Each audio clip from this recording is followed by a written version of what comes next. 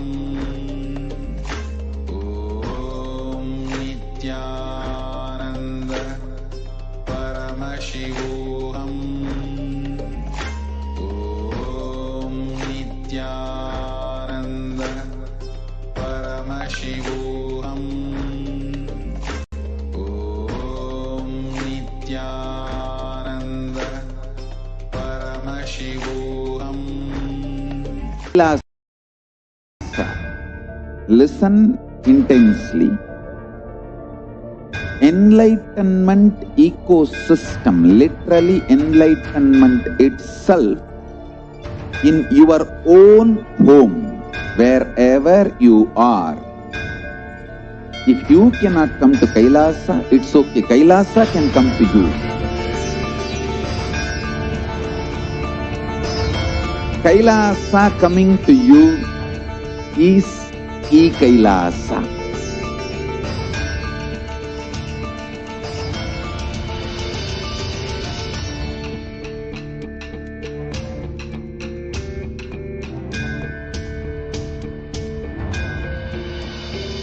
I will revive Hinduism. I am a Hindu revivalist, not by any revolution, but by evolution.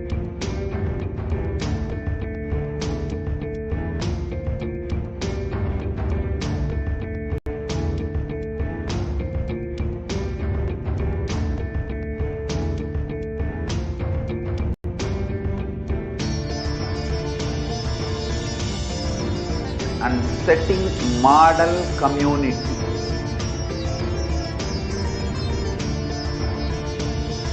Kailasa, enlightenment ecosystems, Sarvanya Peethas all over the world.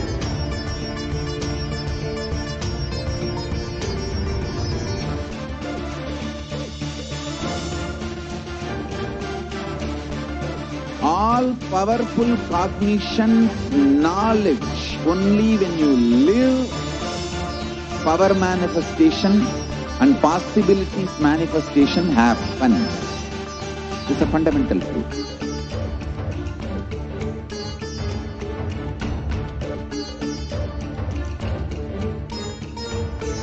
Hinduism cannot live exclusively as one sampradaya. No.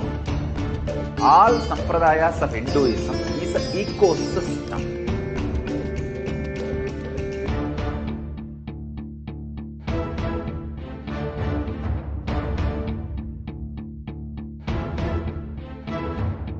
So don't keep quiet thinking that if one sampradaya is attacked, only that sampradaya is going to be affected. All of us are ecosystems.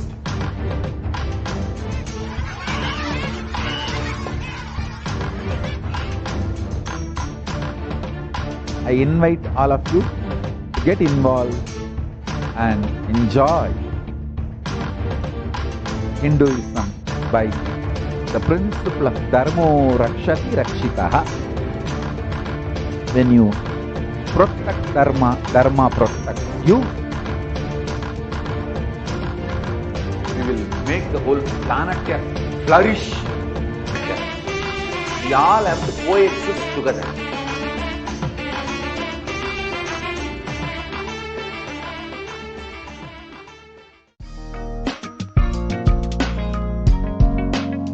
We get you health. We get you ability to build beautiful relationships in your life. We get you direct spiritual support, and we make sure you become wealthy.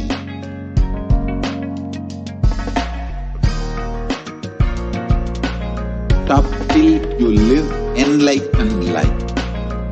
Manifesting the state of Paramashiva, space of Paramashiva, powers of Paramashiva, being of Paramashiva.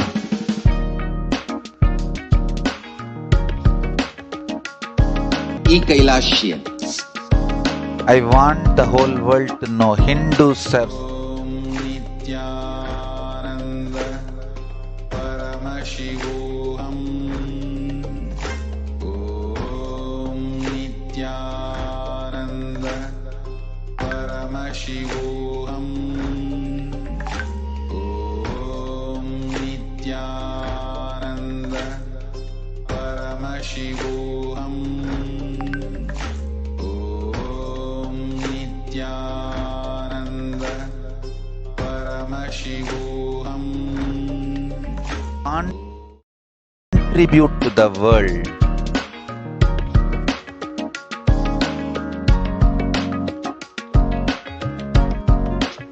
We have something great to contribute to the world.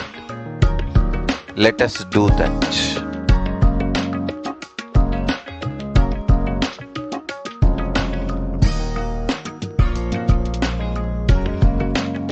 Kailasa is proper customized spiritual service helping you to identify your root patterns of suffering. We have perfected the science of helping every individual from every cultural, religious, nationality background.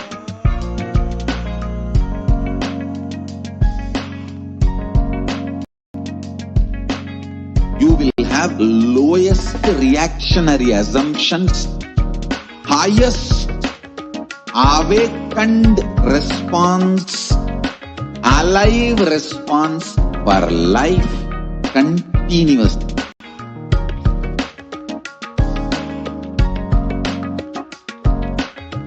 Kailasa is enlightenment ecosystem, literally enlightenment itself in your own home, wherever you are.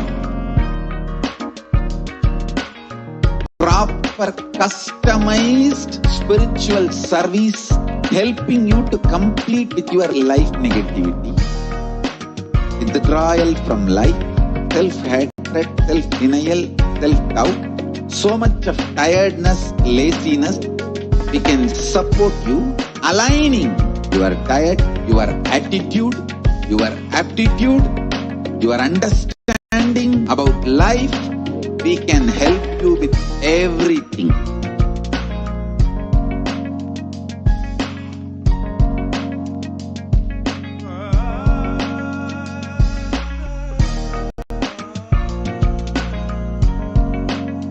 If you are interested in enlightenment, we will immediately bring this to you. If you are not interested, we will explain the whole science, inspire you and make you interested in enlightenment science. We need to cater this enlightenment science to the whole world wherever they are, because enlightenment is the birthright of all human beings. Kailasa is responsible to provide that to all human beings.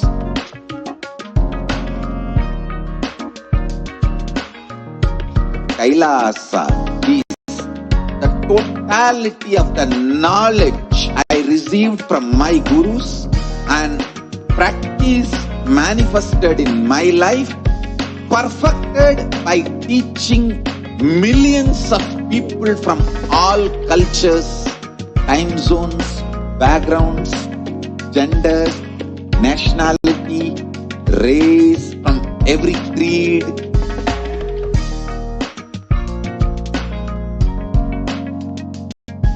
So this absolutely perfected knowledge available to you, served to you in your home without even you moving out of your couch, free of cost.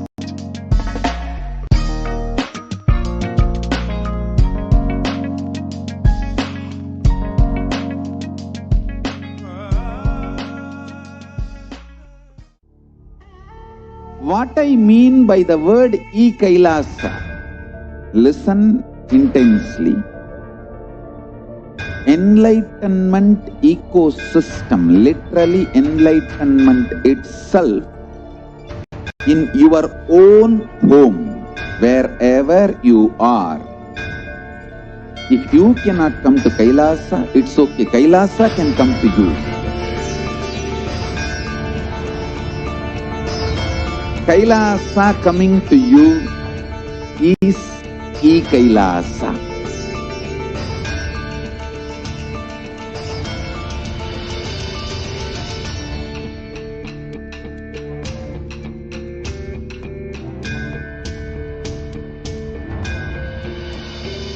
I will revive Hinduism. I am a Hindu revivalist, not by any revolution, but by evolution.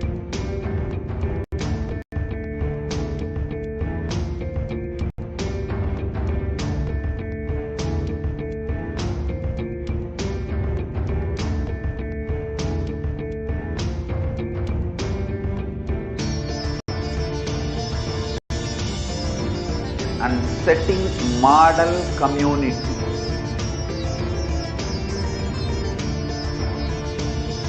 Kailasa, enlightenment ecosystems, Sarvanya Peethas all over the world.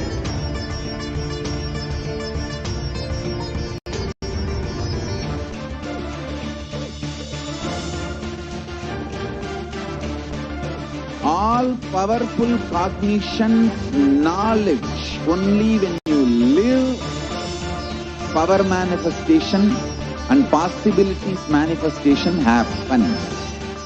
This is a fundamental truth.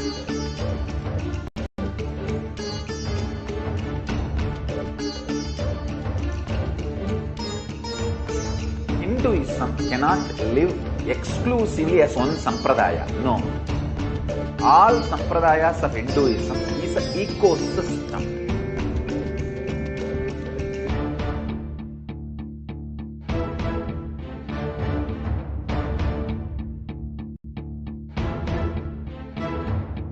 So don't keep quiet thinking that if one sampradaya. Paramashivoham. Nithyananda, welcome back to all of the viewers who are joining us for today's program.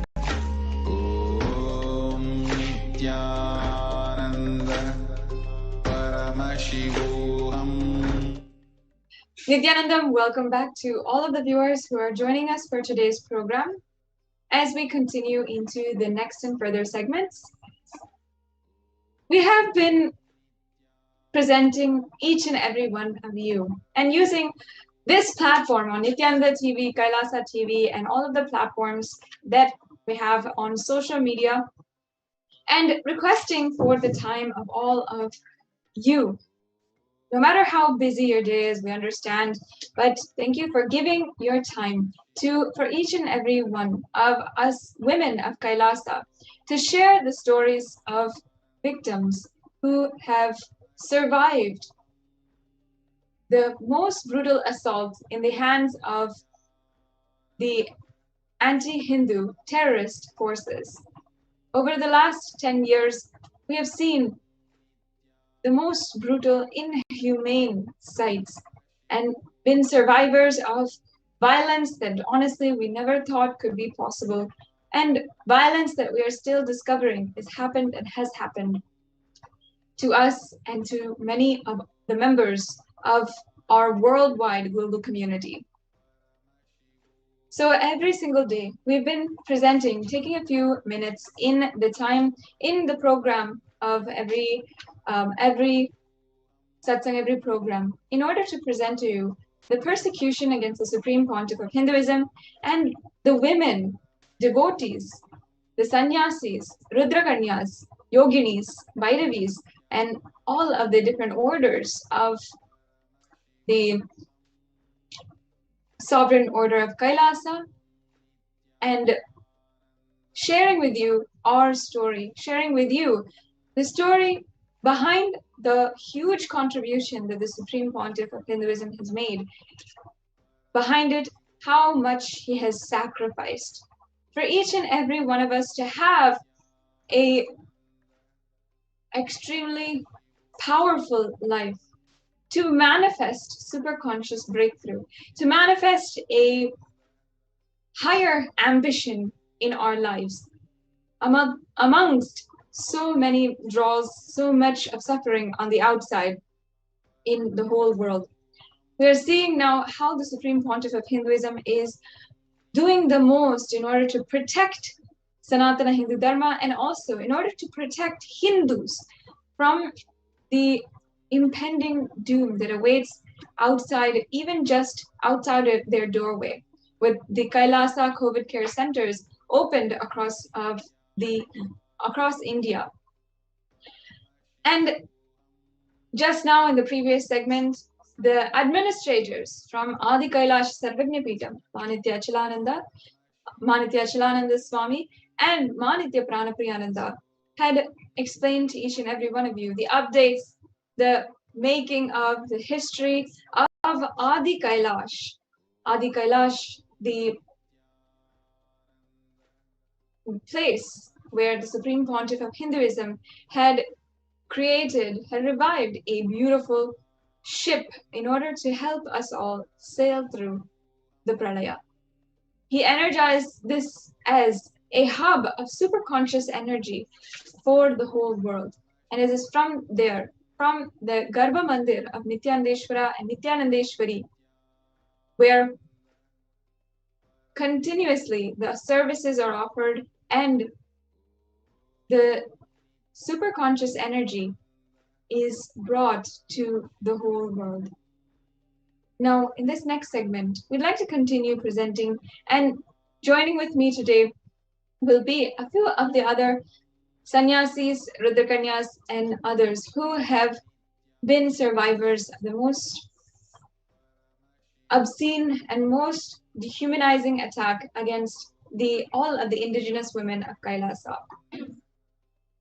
Today, we are presenting to you on the lawfare and the media trials that have gone against the Supreme Pontiff of Hinduism. Lawfare is a tactic that the terrorist forces across the world have used in order to continue oppressing a certain minority, marginalizing a certain sect of society, and continue enslaving them to their own purposes. Lawfare is often a tactic in order to also isolate the strong and leaders of a community to be isolated from their community, from their minority, from their population, and therefore be unable to make sure that they are able to lead, able to sustain their whole community and lead them in the attacks against them. Over the last decade, we have seen more than 200 cases, false cases filed against the Supreme Pontiff of Hinduism and his disciples in order to weaken the entire mission, in order to carry out their plan to destroy the entire mission that the Supreme Pontiff of Hinduism is doing to revive the nation of Kailasa. This technique, this tactic, strategy is a criminal mindset that rips apart a community, leeches the resources, and makes all of the resources go into fighting the lawfares, the extremely incessant cases that have been filed as an attack against one certain community or an individual. And all the resources go into that and then distract from the people that need to be attended to, the ongoing work and services of Kailasa, and also in many other places. And there are so many different examples that we can take for an oppressive society, an oppressive force using lawfare against a community and against certain individuals. The first example is a part of the apartheid in South Africa, when the oppression and the forces against the minorities and the marginalized communities had arrested their leader, Nelson Mandela. They had seen They were just literally tearing apart the whole movement. And in order to make sure that the oppression of that minority continues, and they're continuing to leech the resources from them, they're continuing to prolong and perpetuate the acts of violence against a certain community and the acts of discrimination and oppression.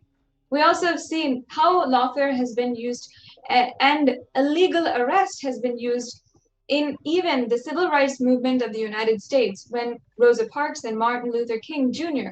were arrested while they were leading the most peaceful protests in order to have equal rights for their community, in equal rights for the African American people of America, and also ensure that the women, children, and everyone ensure to find a safe place in their homes, in their community. While they were forefront advocates for peace and equal rights and the rights of all women and children, they were still attacked in order to make sure that they were isolated from the communities and the minorities that they lead, and then they were kept away from the communities in these illegal arrests, and this was used as a tactic in order for the oppressive forces, the terrorist forces, to continue their oppression, to continue enslaving and leeching the resources from a certain community. And we've also seen this in many other examples, and this, of course, is just one example that we're bringing forth. In the same way, the Supreme Pontiff of Hinduism, who is the world's foremost advocate for Hindu people and the global Hindu diaspora, as well as the rights of women, the rights of each and every human being to empower themselves to their infinite potential and their original consciousness. And as the advocate and the ambassador for Paramashiva himself, he is the sole hope for Hinduism itself to survive. And yet, this tactic of lawfare and illegal arrest was used against the Supreme Pontiff of Hinduism, as well as the leaders of the community of Kailasa, that in order to detain and oppress and disempower the entire movement for the revival of Kailasa. Now, in the previous segment, we have been presenting to each and every one of you what happened in the year 2012. What were the exact attacks? Now, the year 2012 saw victory that was absolutely celebratory in Kailasa when the Supreme Pontiff of Hinduism was coronated as the 293rd Guru Mahasannidhanam, and millions across the world who worship the Supreme Pontiff of Hinduism as their divine mother and as the embodiment of Devi Meenakshi were all absolutely joyous to see that Meenakshi once again had incarnated and been coronated in her rightful throne as the head of the Kailashonata Shamala Pita Sarvagna Pitam in Madurai. However, the oppressive forces, the anti-Hindu militant forces, were not okay with this and were actively trying to disempower the movement of Kailasa. And they had, at that point in time, filed more than 50 cases in just a matter of a few months against the Supreme Pontiff of Hinduism and the revival of Kailasa. And then also planned, strategized, and conspired for a brutal raid of the Adi Kailasha Sarvagna Pitam, and which resulted in the violent attacks of many women and children in the Adinam in Adi Kailasha Sarvagna Pitam in 2012, and also the arrest of the Supreme Pontiff of Hinduism, as well as 16 women sannyasis, female sannyasis, who had actually been victimized by the attackers, by their attackers and the leaders of the anti-Hindu militant forces. Again, today, we'd like to share with each and every one of you the truth behind what happened in 2012, present how what was shown in the media, what is not known to the world, and present how the Supreme Pontiff of Hinduism had continuously been making himself available even in the times when he was isolated away from his community, when he was literally kidnapped by state-sponsored elements and made to undergo the worst torture. Not only this, how?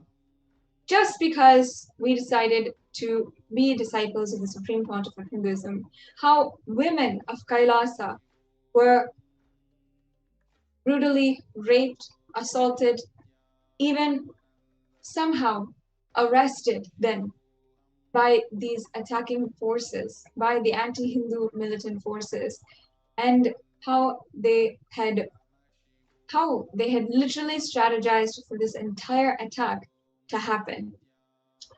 Joining with me here today, in order to explain, is one of the survivors of this calamity, of this event that happened in 2012, Manitya Bhaktikananda Swami. And she has shared with us up until now about what happened in 2012. I hope that Ma Bhaktika Swami can give all of the viewers just a quick recap from the previous segment about what we had explained, what we had gone over, and then we can continue to explain what happened in the arrest. And Ma, as one of the women who were arrested in that time, if you can share with us what was going on, what you witnessed and what you saw, and also if you can share what exactly happened for all the viewers to know about the truth. Yes, Ma. Nithyanandam, dear viewers. And now we continue with the details of the persecution, the attack that happened in the year 2012. Around the period of June and went on till the end of the year. Once again, displacing all of us from the monastery, especially the women. We've recalled how in 2010, we were displaced through the most brutal attack where our own home, our monastery, was just burnt, razed to the ground, and we had to leave our own home, our monastery. And in 2012, another huge multi-pronged attack was launched, where once again, we were forced to leave our own home. So we saw in the previous Satsang segment how on the 7th of June and the 8th of June,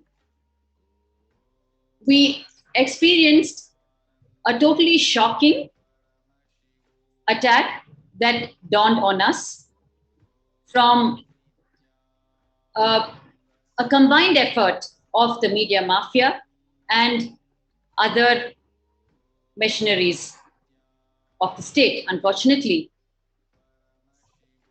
On the 7th of June, we saw how when we had actually called for a press conference to communicate to the people at large through the press personnel, trusting that the press would reach it to the people. We wanted to communicate through the press to the people how, regarding the false rape charges on Swamiji, the false rape accuser, her medical records were actually procured legally through the judicial system, and it revealed that she was a carrier of 4 STDs, sexually transmitted diseases, which straight away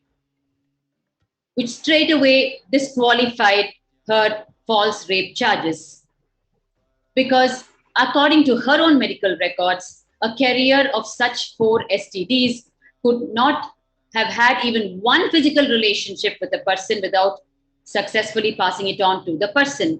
And we have on our side the clean medical records of the Supreme Pontiff of Hinduism carrying or ever carried any such sexually transmitted disease ever. So it was a clinching evidence which we wanted to share to the people at large to finally bring justice to the decade-long case, the false rape case going on in the name of the Supreme Pontiff of Hinduism, and for justice to prevail. So this press conference was called on the 7th of June. And when the press conference started and the Supreme Pontiff of Hinduism was actually on the stage, just about starting to convey this clinching evidence, we had a person by the name of Ajit Hanumakkanavar from the Suvarna television, who was right there, who had actually positioned himself in the first row. After we saw the attack unfolding, we saw how strategically they had planned the whole thing, because Ajit was seated in the first row and he had all his henchmen around him, about which we had no clue. And he started advancing towards Swamiji on stage with an unidentified package in his hand, and which we later discovered as an anthrax bomb package. So he started advancing towards Swamiji and, saying something like, sir, we thought you are evading a summon from a foreign court, and I'm here with it. And it just took all of us by surprise. And Swamiji started clarifying that there is no such summon, and I've never evaded any summon. And first of all, there is no such summon from a foreign court. But this individual started advancing towards Swamiji with the package in his hand. And soon a few of us rushed to him, and we had to stop him and tell him to please leave the premises, because it was, first of all, even if whatever he was saying is true, he was a press personnel and he had come for a press conference, and a press personnel does not serve a summon, even a false summon. And Exactly. secondly, he was actually advancing towards Swamiji in a very aggressive way, trying to get the package onto him.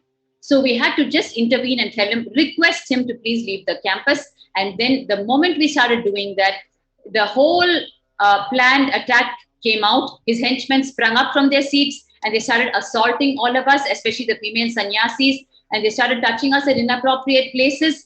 And soon it was just a commotion, a complete commotion and attack from their side. And we had to rush Swamiji to safety on one side, and on the other side, manage the whole attack, physical, brutal attack that was happening. They were picking up the metal dividers, hurling it at us. They were picking up the metal chain that came along with the dividers, and they were beating us with it.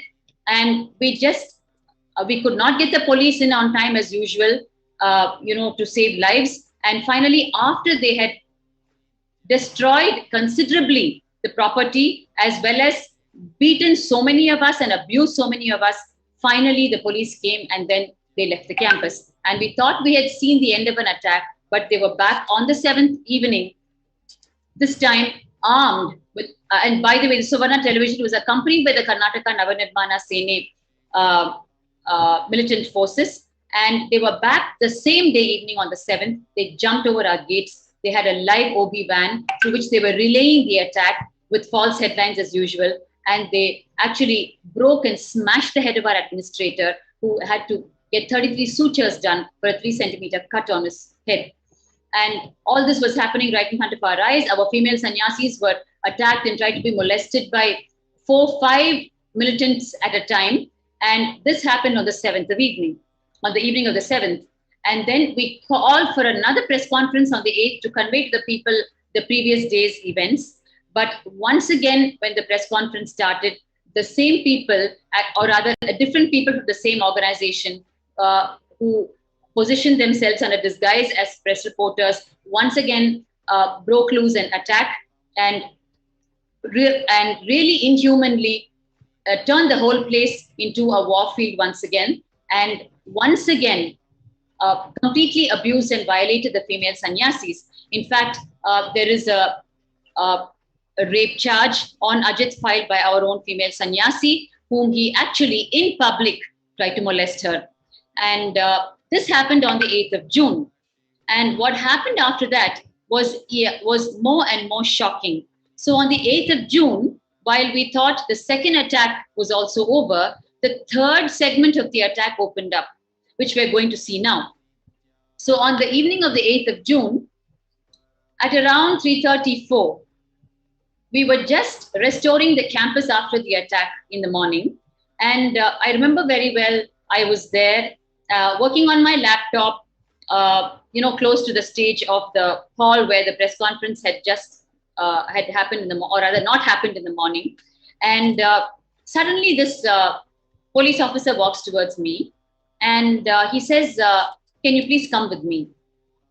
And somewhere in my head, I thought he was calling me to probably identify the perpetrators of the crime because I was present there during the attack. So I faithfully followed him, and he took me all the way. And there was a van standing in our own monastery campus. And he gestured to me to enter the van. And I actually thought he was taking a few of us to the police station to identify people who they have probably arrested. But I was sadly mistaken because I entered the van, and before entering the van, there was a woman police who photographed me, and then she guided me into the van. And when I entered the van, so many of the Kailasians were already sitting inside the van. Even then, I thought, okay, so probably we're a group of us who were present, when the attack happened. And so they're probably taking us to identify the perpetrators of the crime. So we all were sitting in the van, and trust me, Ma, we had no clue that actually what was happening was we were being arrested. It was a complete shock to us when we landed in the police station. Somewhere down the line, when we were proceeding towards the police station, it was only then that we felt things were a little fishy. And why would so many of us be taken to the police station and not a word was told to us? And they didn't even tell us why they were taking us. And finally, actually, what happened before the van started was they were actually manhandling two of our female sannyasis, Manitya Shantananda Swami and Manitya Deepikananda Swami. And they were actually manhandling and pulling them towards the van. Now, that was shocking to us because if they were only calling us to identify the perpetrators of the crime, then why would they do that to us? Why would the police do that to us? We were really shocked, and we kind of got a clue that it's not what we were thinking. And they dragged both of them to the van and finally drove us all to the police station. And when we went there, we understood that actually they were arresting us. And why, how? When we were the victims, why would they arrest us? We just didn't know what was happening. It was just a complete confusion in our heads.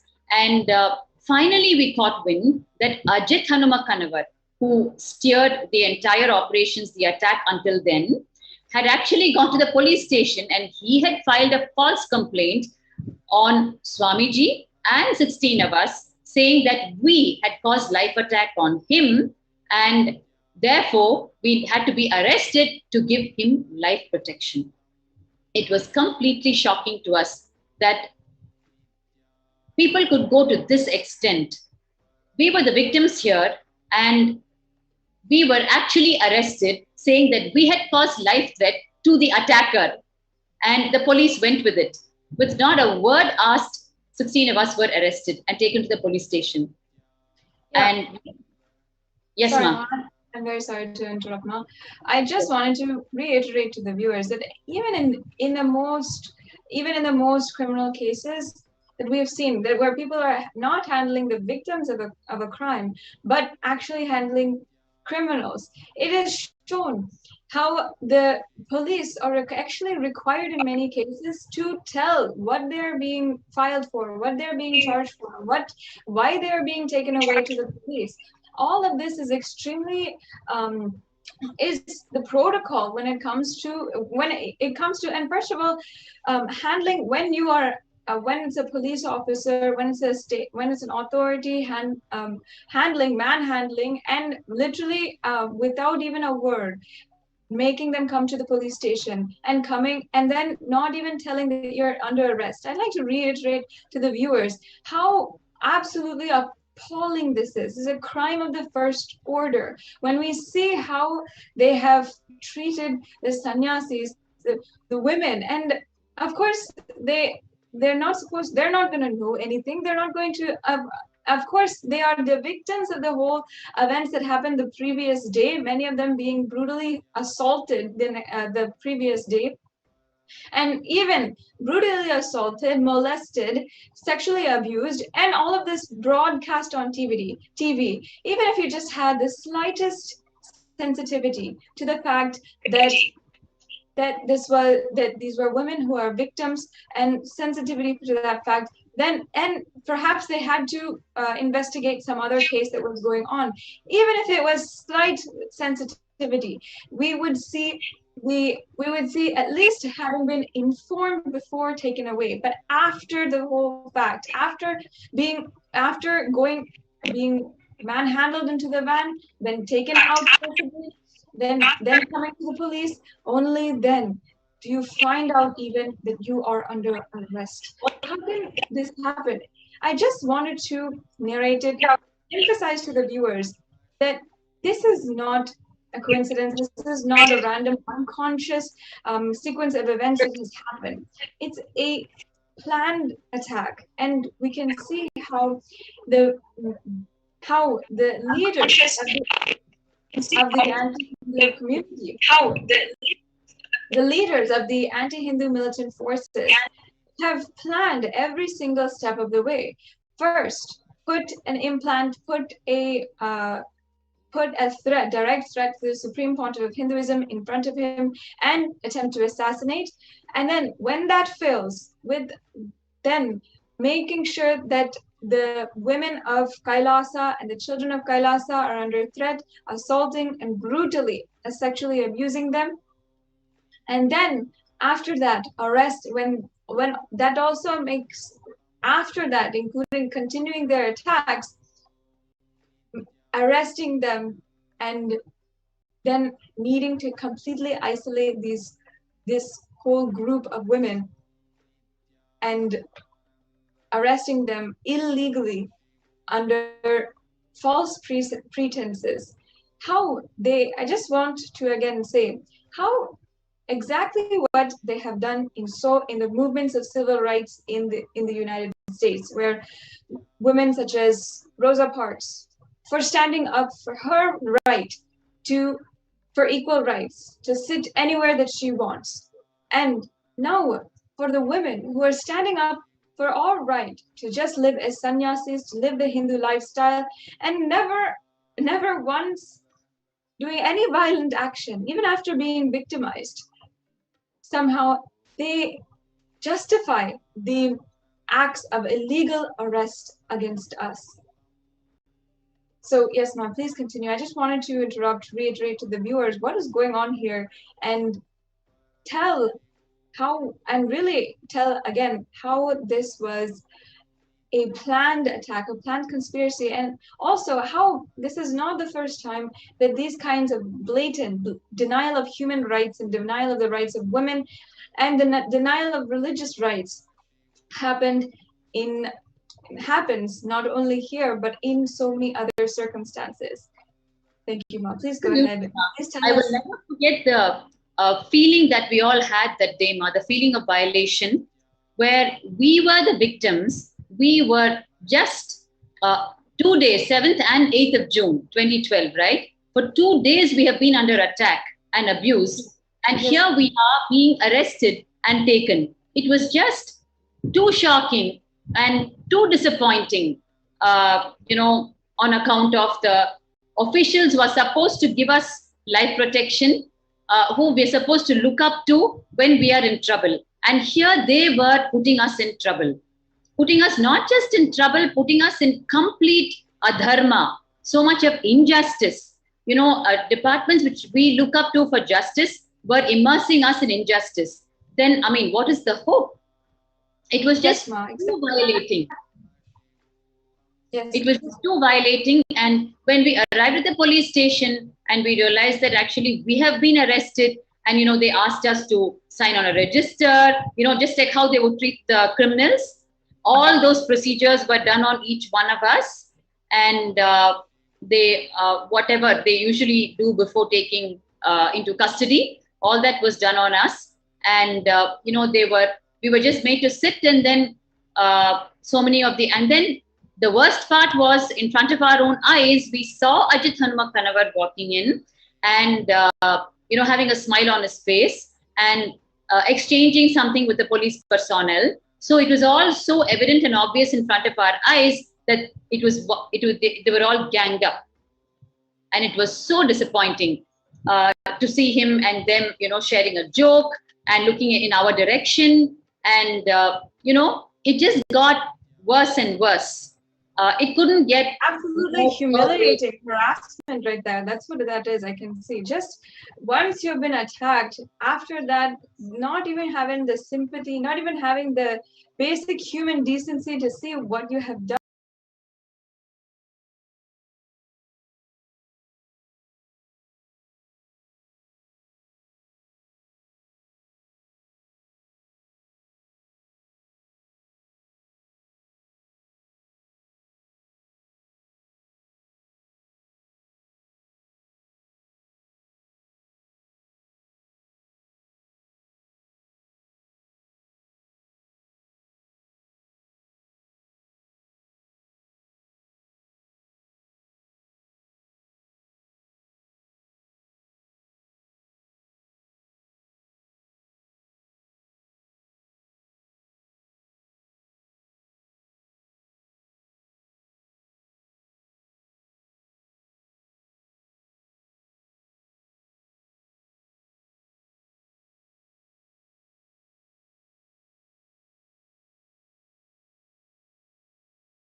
is darshan.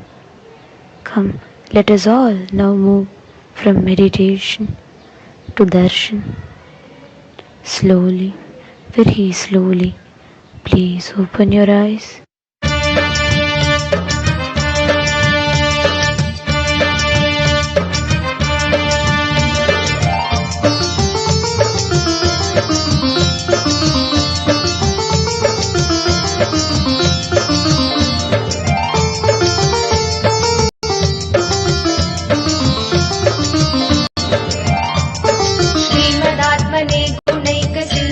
नमो नित्याय धामलेश धूतकोकबन्धवे नमो नित्याय नामशोषितालमध्वबान्धवे नमो नित्याय पामरेतर प्रधान बन्धवे नमो नित्याय कालभीत विप्रपालपालते नमो नित्याय शूलभिन्न दुष्ट दक्ष पालते नमो नित्याय मूलकारणाय दयालवालते नमो नित्याय इष्टवस्तु मुख्यदान Hathaway नमो नित्याय दैत्यवंश धूमकेतवे नमो नित्याय सृष्टिरक्षणाय धर्मसेतवे नमो नित्याय अष्टमूर्तये वृषेन्द्रकेतवे नमो नित्याय आपदत्रिभेदडङ्गहस्तते नमो नित्याय पापहारि दिव्यसिन्धुमस्तते नमो नित्याय पापदारिणे लसन्नमस्तते नमो नित्याय शापदोषखण्डन प्रशस्तते नमो नित्याय नित्या हरे नित्यानन्द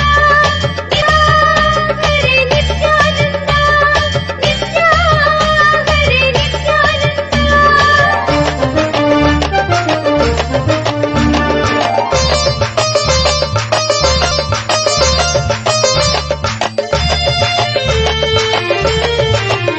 व्योमकेश दिव्य भव्य रूपते नमो नित्याय हेम मेदिनी धरेन्द्र चापते नमो नित्याय नाममान हृद्दुरापते नमो नित्याय ब्रह्मगेन्द्र कुण्डल प्रसिद्धते नमो नित्याय ब्रह्मणे प्रणीत वेद पद्धते नमो नित्याय जिह्वकाल देख दत्त पद्धते नमो नित्याय कामनाशनाय शुद्ध कर्मणे नमो नित्याय सामगान जायमान शर्मणे नमो नित्याय सामजासुरांग लब्ध चर्मणे नमो नित्याय जन्ममृत्यु घोर दुःख हारिणे नमो नित्याय चिन्मयैक रूप देह धारिणे नमो नित्याय मनोरथावपूर्ति कारिणे नमो नित्याय सन्मनोगरे नित्यानन्द नित्या हरे नित्यानन्द नित्या हरे नित्यानन्द नित्या हरे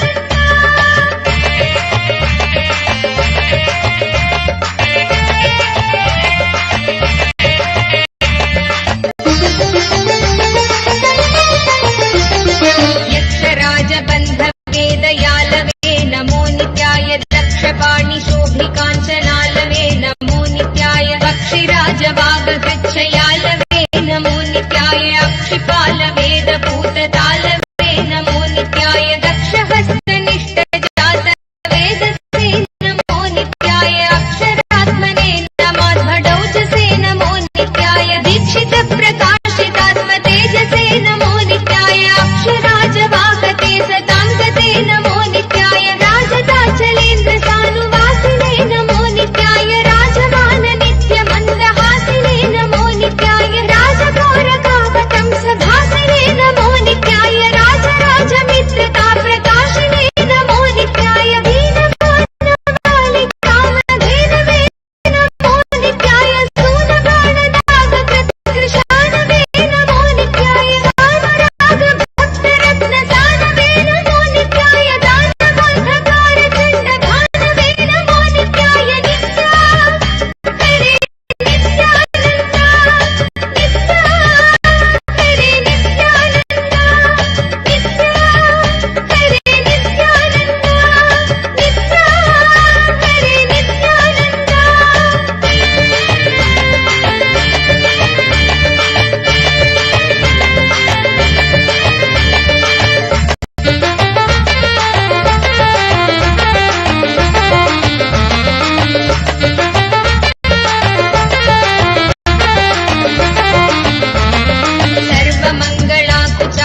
पाशनाश नीलकण्ठ ते नमो नित्याय शर्मदाय वर्य भस्म कण्ठ ते नमो नित्याय निर्ममर्षि सेवितोपकण्ठ ते नमो नित्याय कुन्महेन तीर्णमद्विकुण्ठ ते नमो नित्याय विष्णुपाधिकाय नम्र विष्णवे नमो नित्याय शिष्टविग्रहृत्कुपाचरिष्णवे नमो नित्याय इष्टवस्तु नित्य तुष्ट जिष्णवे नमो नित्याय कष्टनाशनाय लोक जिष्णवे नमो नित्याय अप्रमेय दिव्य सुप्रभावते नमो नित्याय सत्प्रपन्न रक्षण स्वभावते नमो नित्याय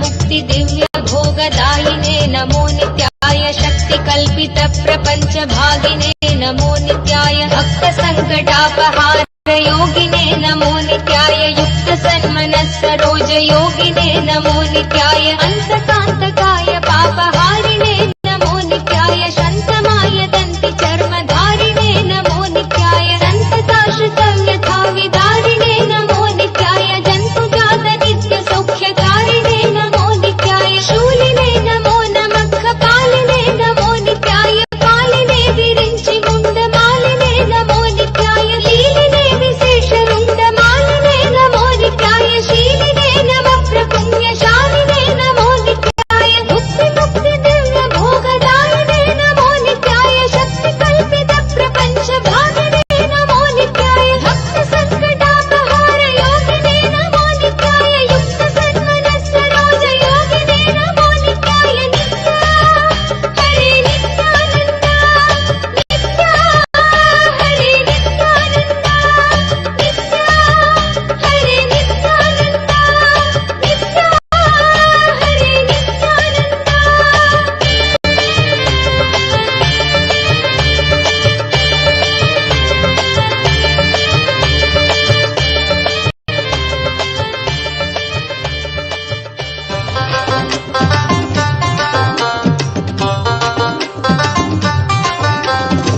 ओम जय नित्यानंदा जय ॐ नित्यानन्देश्वर परमशिवसमारम्भाम्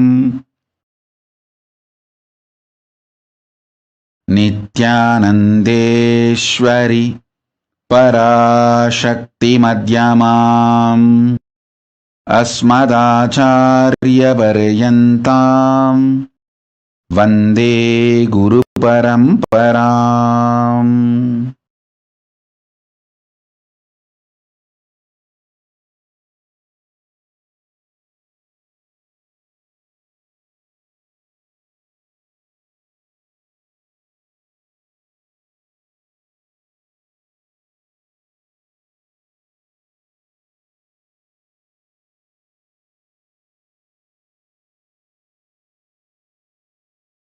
I welcome all of you with my love and respects.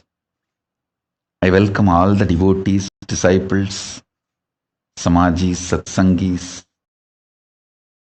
Shri Mahants, Mahants, Tanidar Kotari, visitors, viewers, everyone sitting with us all over the world. I welcome all of you with my love and blessings.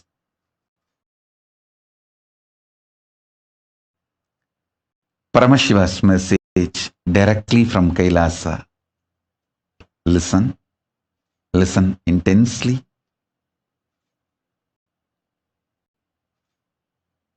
Divya Sarira, the body indestructible, effulgence, which is inside all of us. Please understand, this Divya Sarira is the core component of all of us. There is no person who does not have Divya Sarira. Everyone has a Divya Sarira. How much ever you think you are good or bad. You think you are God or demon. Whatever you think, you have a Divya Sarira. That Divya Sarira strengthened, energized, inspired by sattvic food to the body, sattvic food to the mind, sattvic food to the consciousness. Enjoy this three in your life continuously. Don't worry about what should be negated. See, focusing on what need to be negated makes you very depressed, even feeling deprived.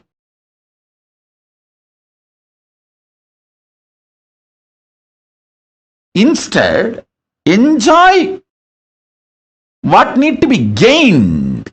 Listen.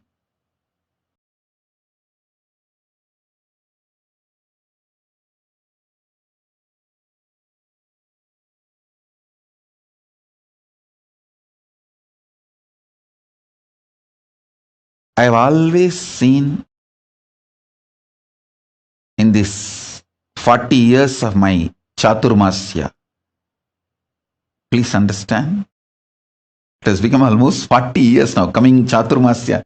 This Guru Purnima is my 40th Chaturmasya.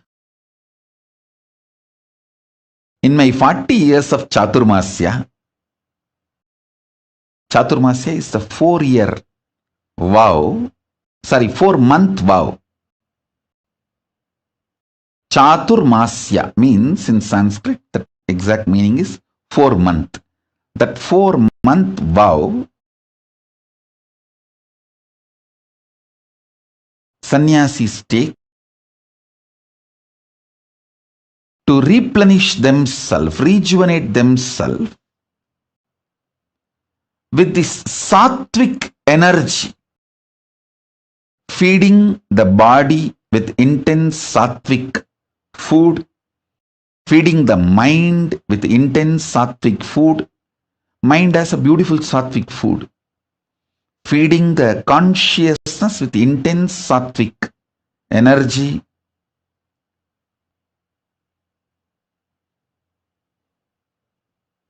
And strengthening the Divya Sarira. The whole purpose of Chaturmasya is that only. These 4 months focused on that strengthening of the Divya Sarira. See, if the Divya Sarira in you, the self-effulgent light body in you, if that is strong, you are an enlightened being. You enjoy best things of the consciousness, your existence. You enjoy the best gifts of your existence. If that self-effulgent Divya Sarira gets more and more covered,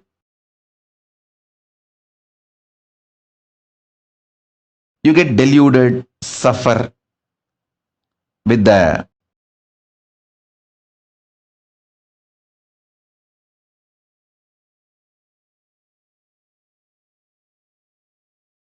external world, delusions, delusion, whatnot, whatever.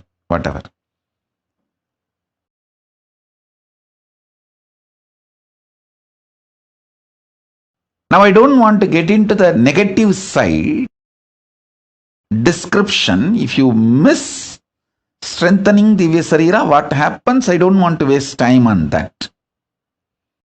I only wanted to describe how to strengthen the Divya Sarira.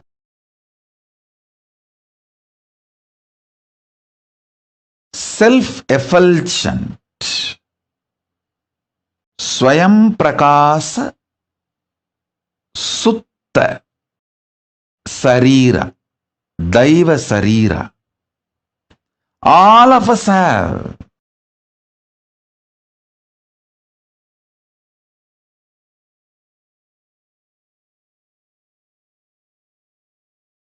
The methodologies to strengthen the Divya Sarira and manifest powers of Paramashiva, the state of Paramashiva, space of Paramashiva, and powers of Paramashiva. This truth is the message from Paramashiva directly to the whole humanity. Let me explain this truth, this message. Please understand. Yesterday, many people were asking me, Swamiji, in the pre-satsang, your sannyasis and sannyasinis and whole Kailasa and Sangha is explaining all the persecution you went through and so much of material evidences, facts are presented by them. What they are talking in the pre-satsang yesterday or last few days, and when you come for satsang, what you are speaking means what I am speaking and what they are presenting, both are not even connected. Many people are questioning me. Listen, please understand. They are talking about what unconscious human beings have done to us. I am talking about what Kailasa is giving it to all of you. Please be very clear.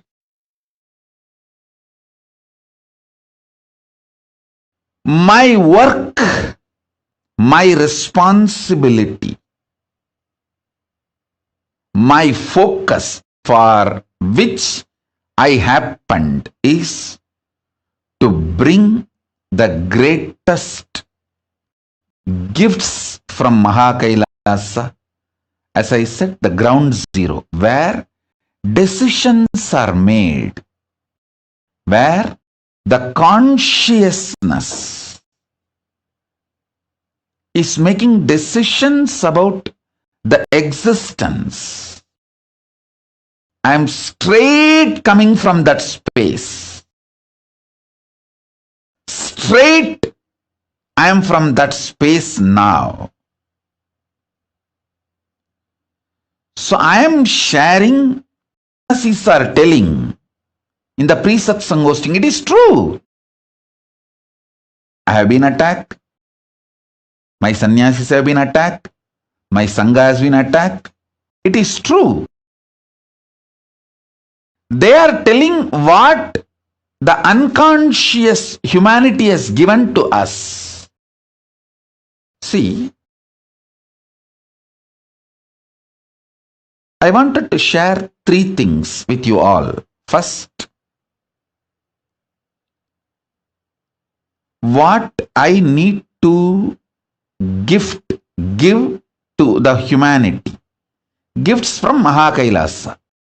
The science of enlightenment, the science of power manifestation, the science of becoming superconscious beings. This is the essence of why life happened on planet Earth. Why living beings happened on planet Earth. My purpose is to give superconscious breakthrough for which living beings have happened on planet Earth.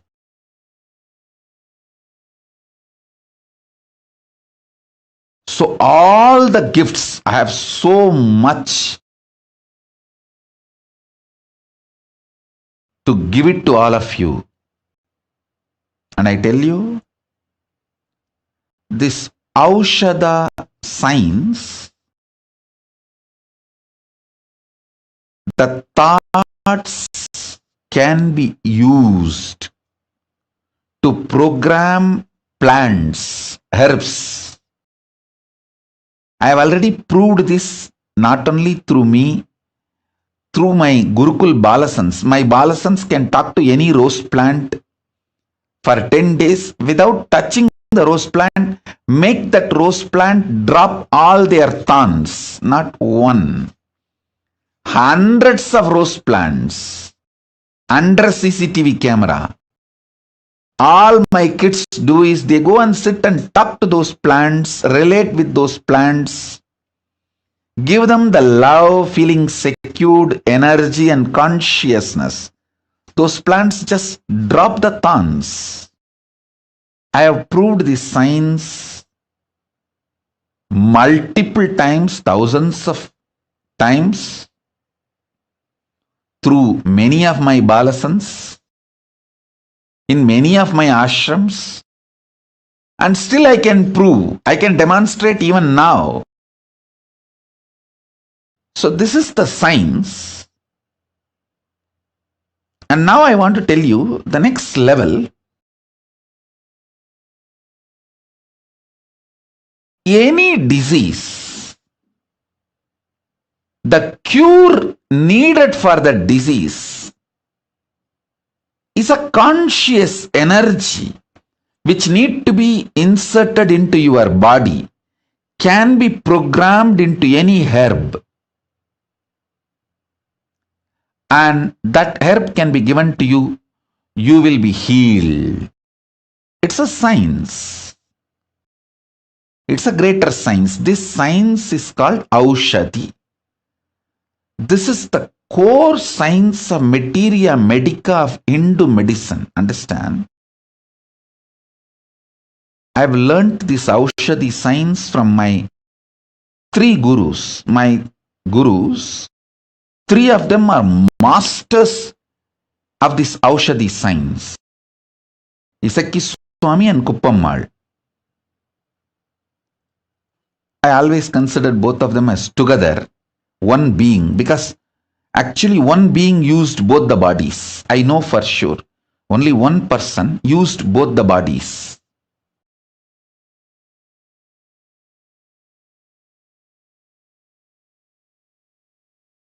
And Raghupati Yogi. We even have a beautiful photograph of Raghupati Yogi personally applying an Aushadha on one of his disciple. The disciple, I think, is from outside India, abroad. He had some paralytic attack. Just only in 3 days, my Guru has healed him completely with Aushadha and Narayana Swami Tata. These three masters of this Aushadha science gave me this knowledge. Of course, ultimately, Arunagiri Yogeshwara Paramashiva himself showered the whole experience and expertise. Listen.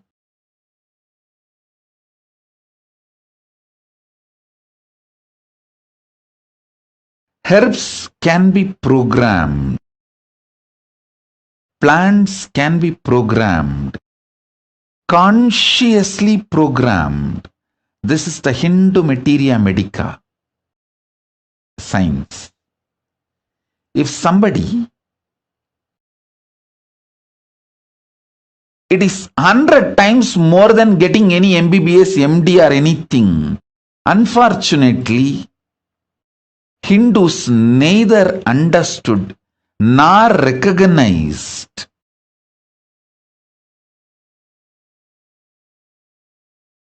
due to the continuous persecution done on them, genocide done on them, all the knowledge of the Hindu tradition was destroyed, and even Hindus are made to lose confidence on the knowledge. And after a few generations of brainwashing, even Hindus feel all these are false, and they attack the Hindu gurus who are trying to revive all these great truths. It's like some part of your own body destroying your body, like autoimmune disorder. Hindus have been infected by the anti-Hindu elements with the autoimmune disorder. Part of your own body destroys your body, like HIV virus, this AIDS. That kind of a mental setup has been infused. Consciousness has been infused into Hindus. And unfortunately, due to this hundreds of years of persecution and making sure all this knowledge not available to common Hindus,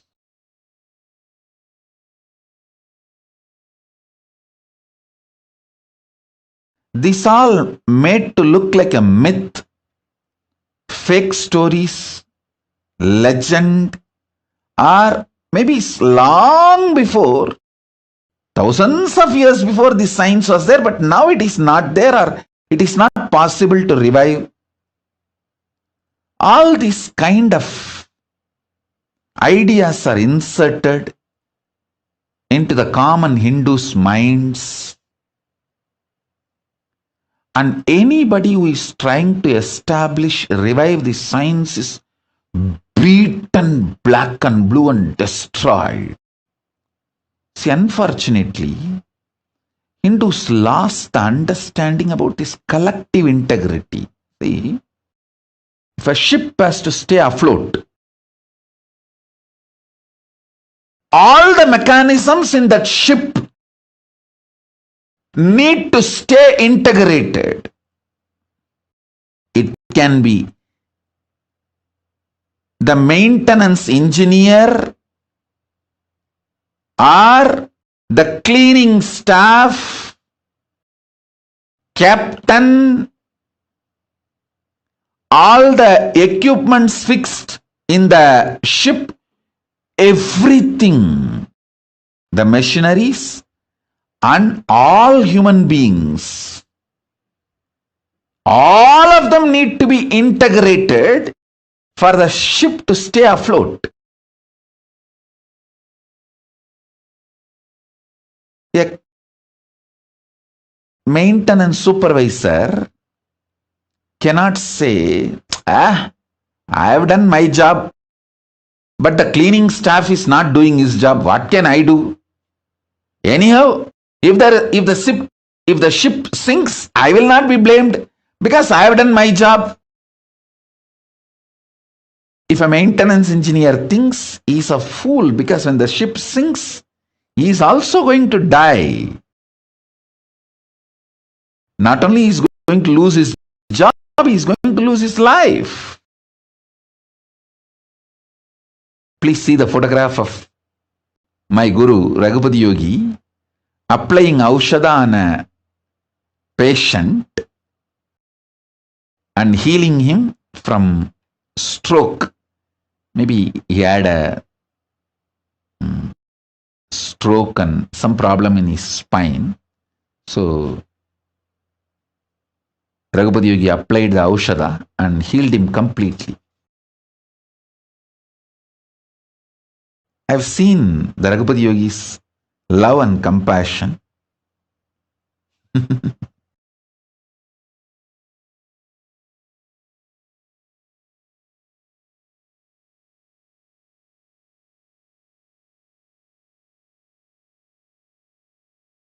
Now listen, let me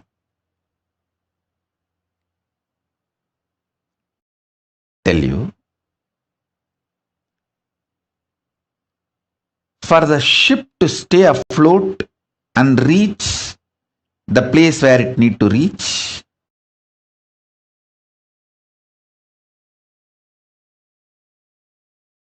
everyone in the ship need to be integrated. It's called collective integrity. A maintenance engineer cannot think, oh, I have done my job,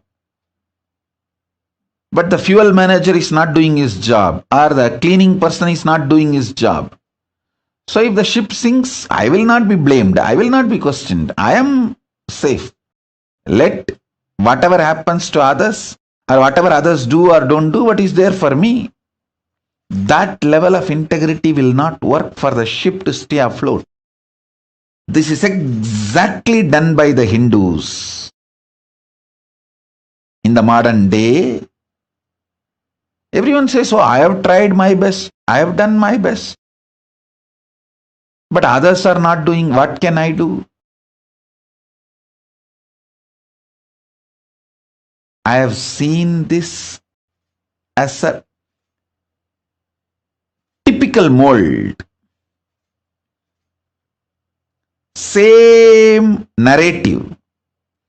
Whether it comes to reclaiming the political legitimacy of the Hindus, or reclaiming their temples, or reclaiming their organizations and religious freedom, or any guru's organizations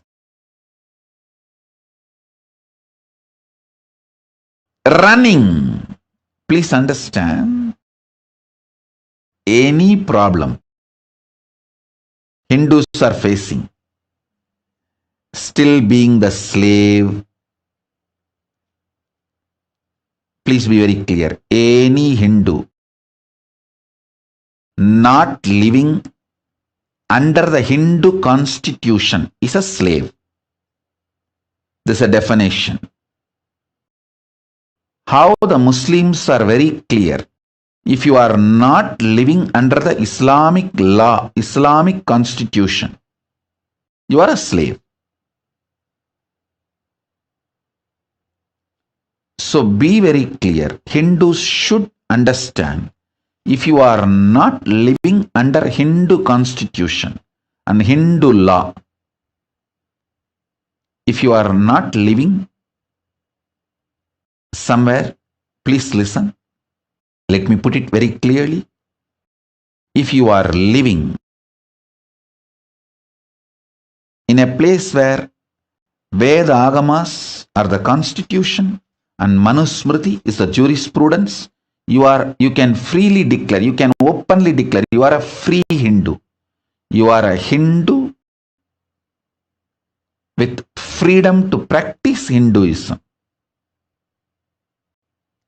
Anyone living anywhere where the Veda Agamas are not constitution and Manusmriti is not jurisprudence, you are a slave.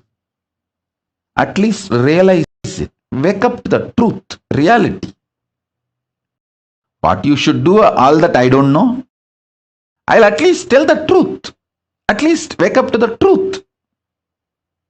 Be very clear about it. So whether you ask the Hindus, why are you living a slavery life? Why you don't have a religious freedom? Why your temples are not under you, it's under the government? Why your temple wealth is not used for running gurukuls, the Hindu schools? Why your temple wealth is not being used to develop and spread Hindu medicines? The most funny thing, many of the so-called Hindu ashrams and Hindu organizations run Christian medical institutions.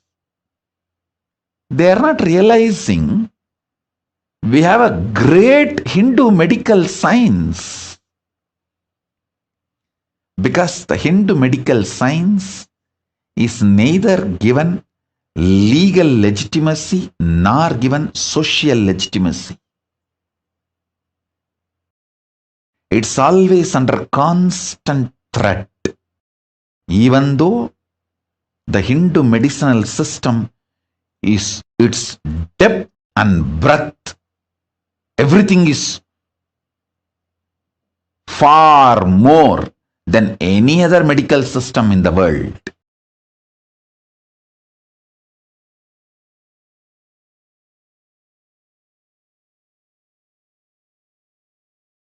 $2,000 before, our guys have performed cosmetic surgery.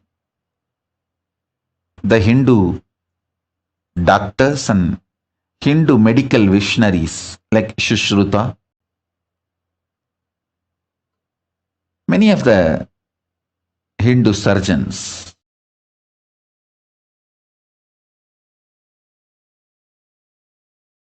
if we have developed our science and retained what we developed, today the Hindu medicine would have been the most powerful. And Hindu medicine is always about the healing and cure. It has nothing to do with monetizing. See, the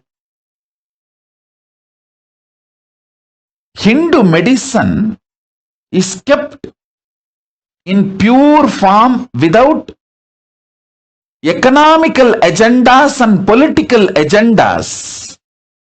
By being kept with the Brahmanas, neither the economical agendas of the Vaishyas can interfere, nor the political agendas of the Kshatriyas can interfere with the Hindu medicinal system.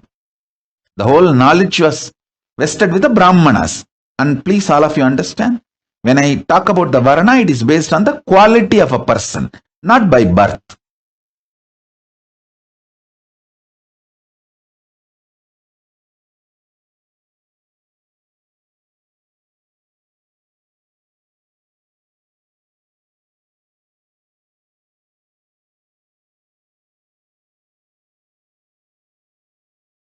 You ask any question to Hindus, why your medical system, Hindu medicinal system is destroyed? Why you guys are not having any respect for the greatest and oldest jurisprudence, the Hindu law Manusmriti? Everyone will have one answer. Oh, I am done, I am doing whatever I can, but others are not doing. What can I do? Exact answer. A maintenance engineer in a ship, if he gives, what will happen to the ship? That exactly same thing is happening to these guys.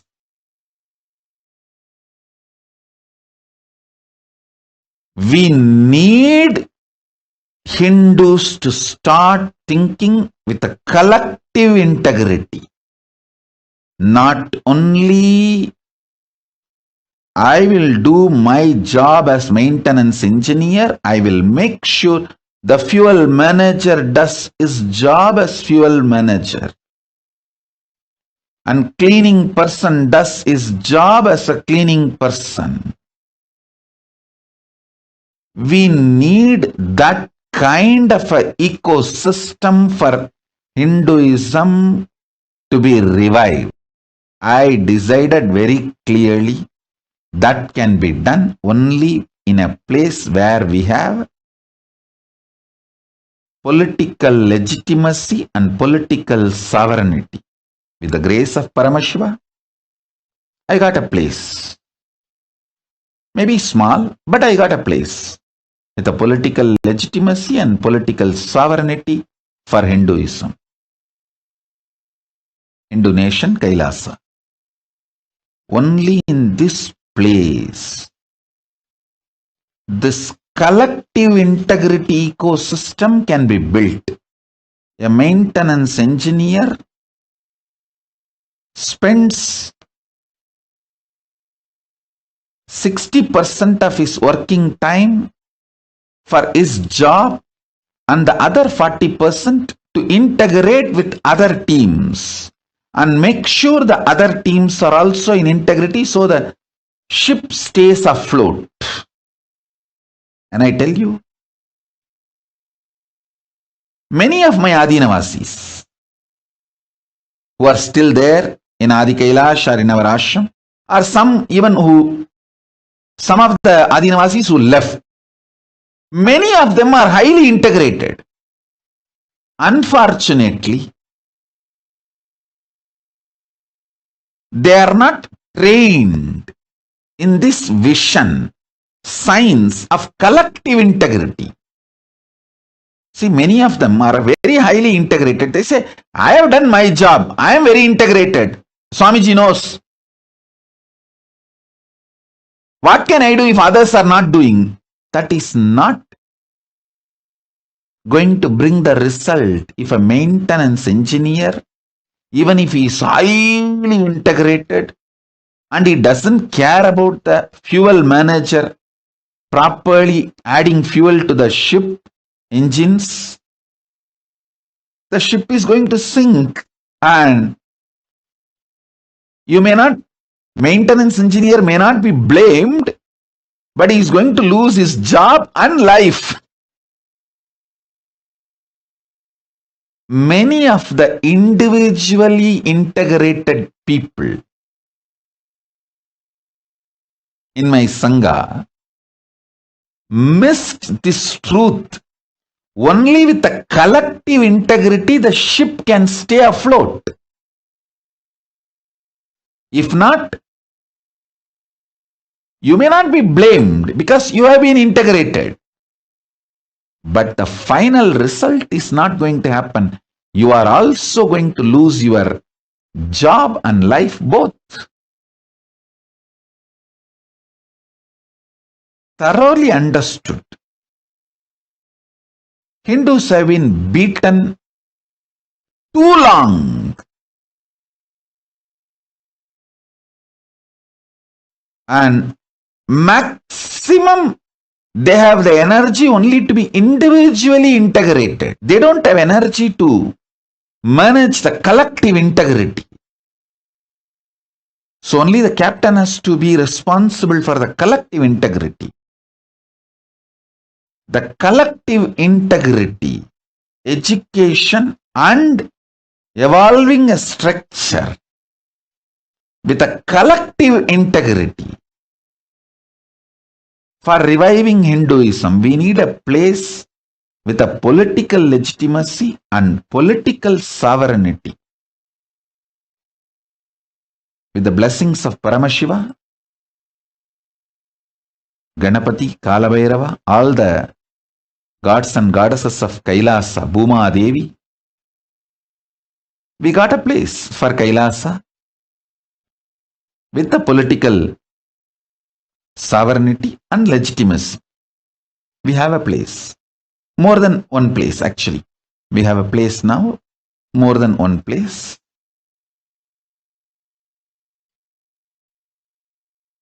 I tell you,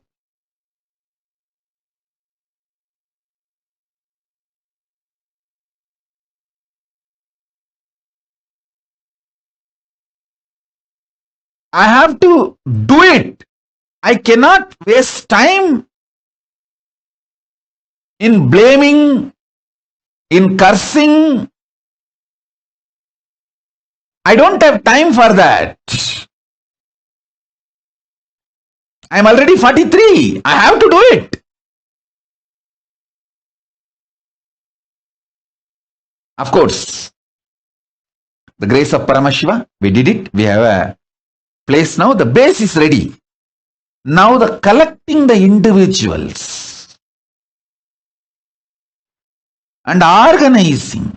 Even now I can see I have amazing individuals who are so highly dedicated and integrated to me. I can name every one in front of me. If you see the integrity of Ma Divyananda, she is equivalent to a Nayanmar. Push Murugai and Saras Murugai. Sumati, Ma Parameshwara, Karunananda, Ma Paramananda, I can go on reading everybody. I tell you, I never praise Ma Pranapriya, her integrity. If I need a kidney, I don't need, I will never need, I am very healthy and I am going to live a healthy life. I am giving you, for example, if I need a kidney, I will take only from Ma Pranapriya, because she will not even repent 1 second, oh, I gave my kidney to Swamiji. That kind of integrity. But this individual's integrity will not be enough. We need collective integrity.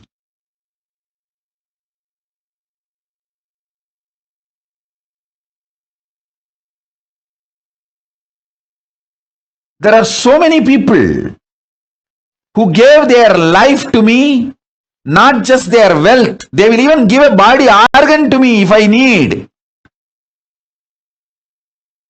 If I need a kidney, I don't know how many people will apply to donate. If I need an eye, I don't know how many people will apply to donate.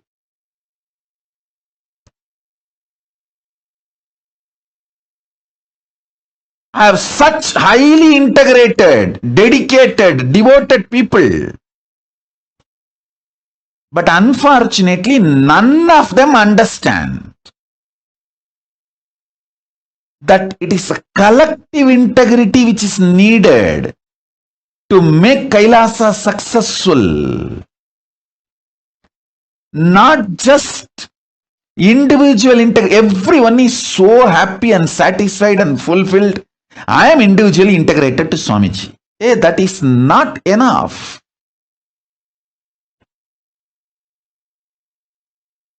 I am telling you now.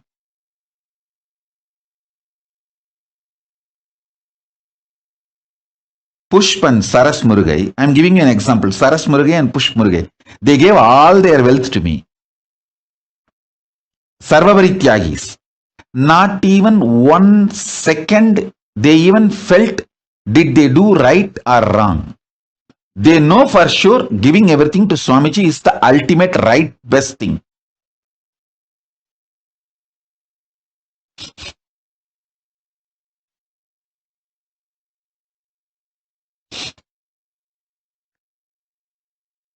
As I told, if I take a kidney from Ma Pranapriya for me, not even 1 second she will repent or think, or she will not even have a second thought. Did I do right or wrong by giving my kidney to Swamiji?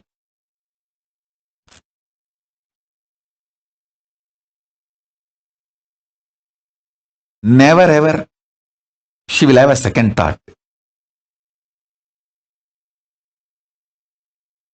I have such highly integrated people. You see, these few names I uttered because they are in front of my eyes. And I have long list. The names I have not uttered.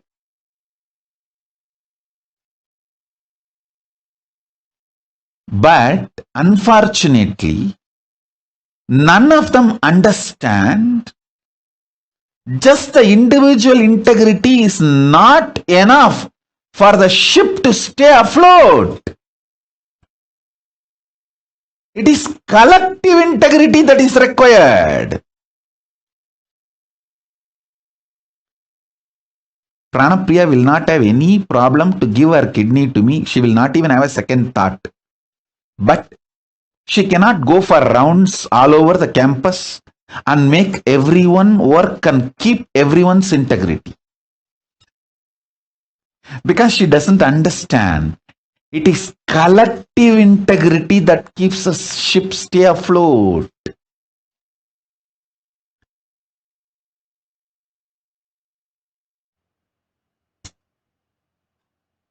Same way Saras Murugai. She will work 24/7 for me. But she cannot ask the other people in the team to work.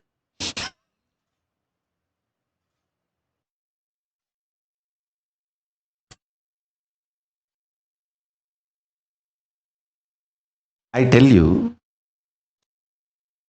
this is one of the biggest curse Hindus are suffering. Everyone feels, oh, I am integrated, I will do what I need to do. Others are not doing, what can I do? It is captain's responsibility in making collective integrity happen, everyone to be integrated, not mine. Sometimes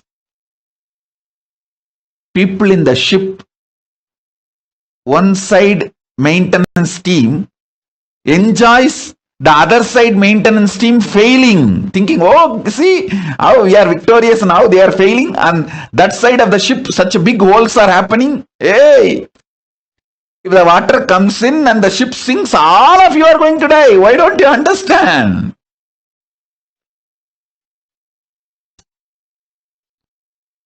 Hindus lack this understanding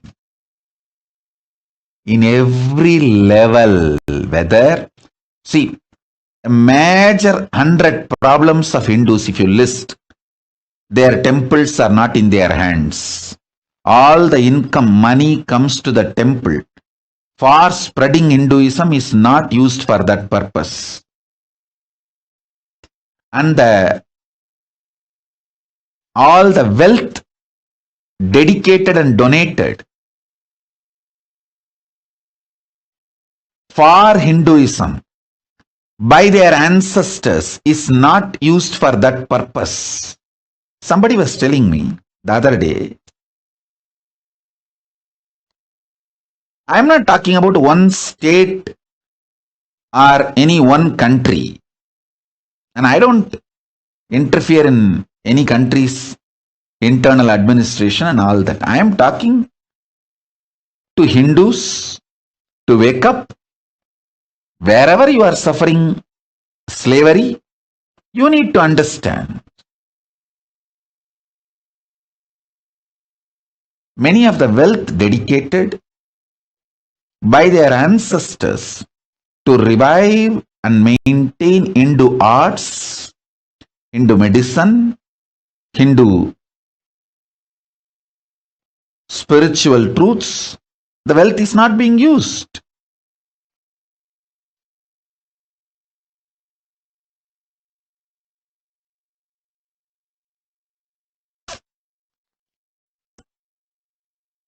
Whether it's a political slavery or the persecution Hindus suffering or not having the religious freedom to own their religious worship places in their control, not having the freedom to practice their religion as they want, as the agamas, their religious scriptures describe, not able to maintain and hold their religious organizations or religious wealth under them. You ask any question, any problem to any Hindu thinkers, think tanks, Hindu organizations, Hindu leaders, Hindus, whether common Hindu or Hindu thinkers, ask them, any of them, these questions. Why the Hindu gurus are being attacked left, right, center through the hate speech, and systematically the Hindu organizations are pulled down, collapsed, and why Hindus are keeping quiet without defending the Hindu gurus who are the... See, Hindu gurus are attacked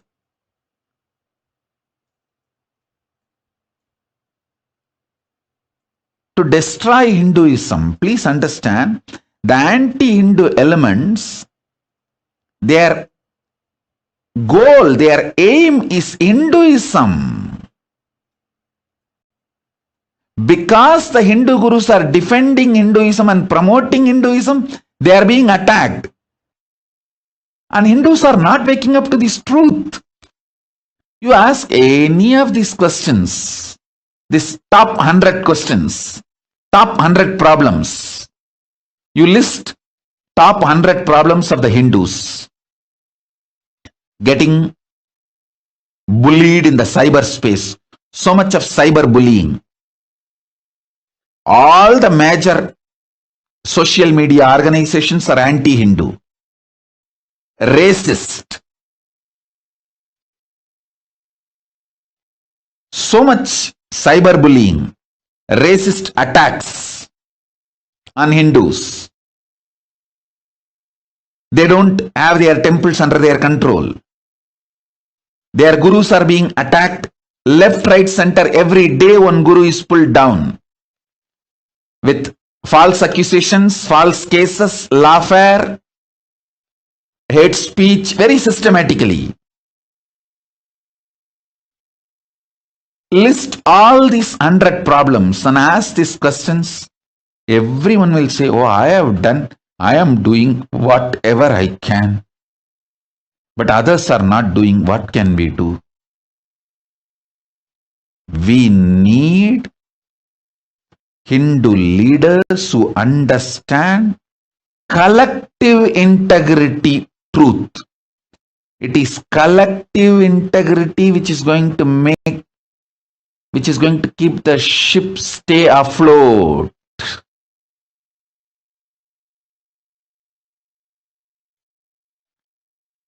Even if you have only 10 people in your team, if you are able to make that whole team collective integrity, your Kailasa will be successful. You can be head of a Kailasa and it will be successful.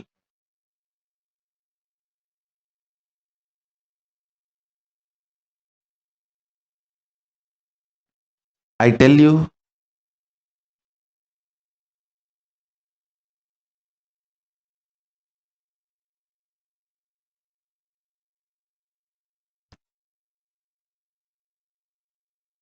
in every level, I have to do my responsibility.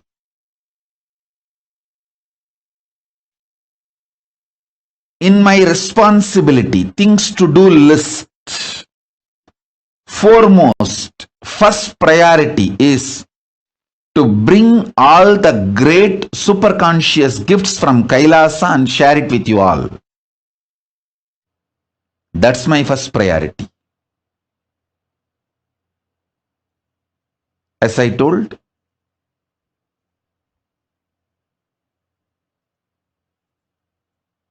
strengthening your Divya Sarira with the right methodologies, making your body sattvic through yoga, right aushadha and sattvic food,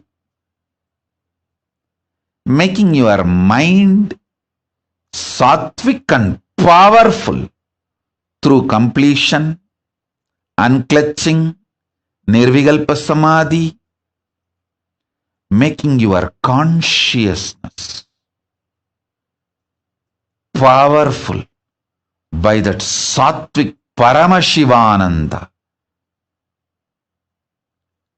introducing literally the existence, conscious existence of Paramashiva. You just know Paramashiva is alive and he is in me.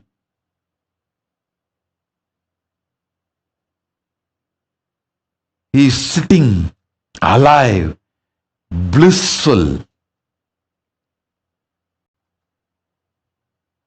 with his broad swarupa.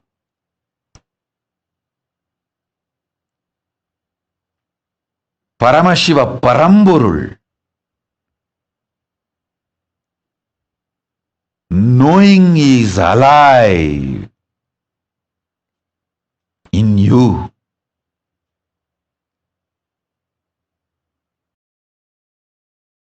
Makes your consciousness sattvic. My first and foremost responsibility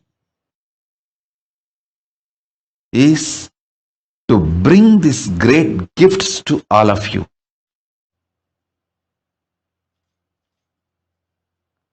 And to bring these gifts to all of you,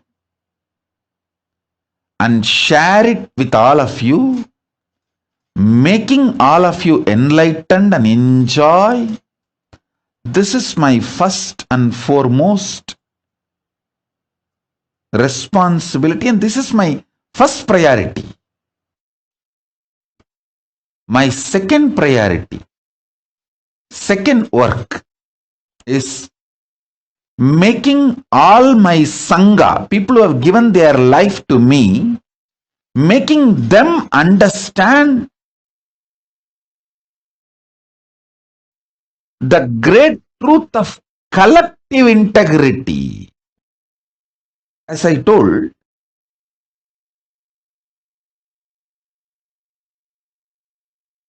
I have the best people, most dedicated. One of the most sweetest message I received in last few days is Akhil Kodali sending me message, Swamiji, please come to satsang. I miss you too much. I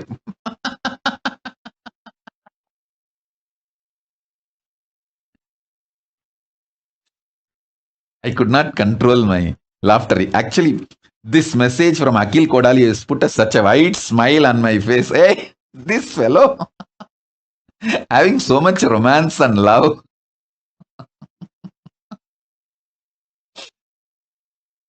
I tell you, I have best people around me.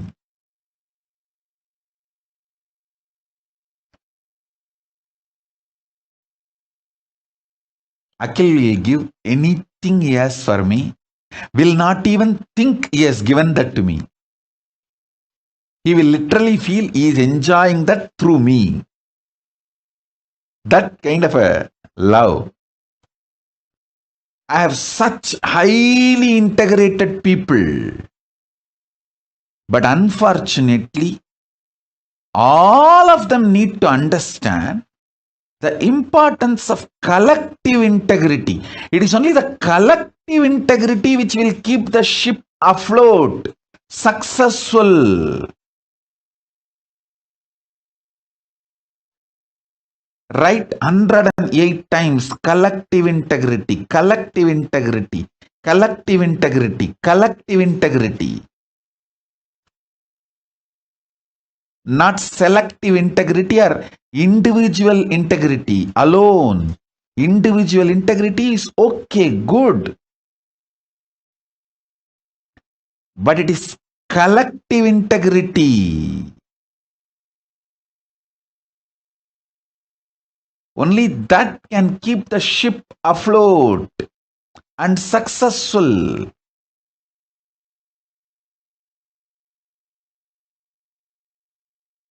My second responsibility is making my Sangha, Kailasa, all the people who gave their life to me,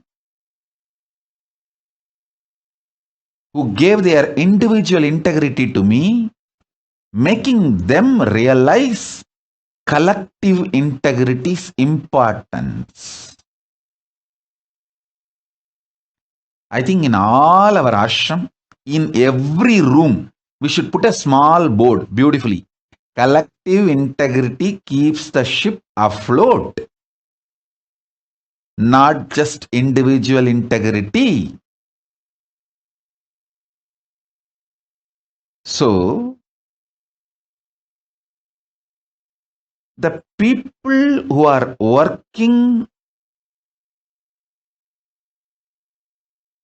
in accounts department, distributing money, and the people who are working in Goshala and keeping the Goshala clean and cows healthy, happy, and the people who are doing the agriculture and growing the herbs, and people who are doing puja in the temple, everyone need to have integrity to keep the ship afloat.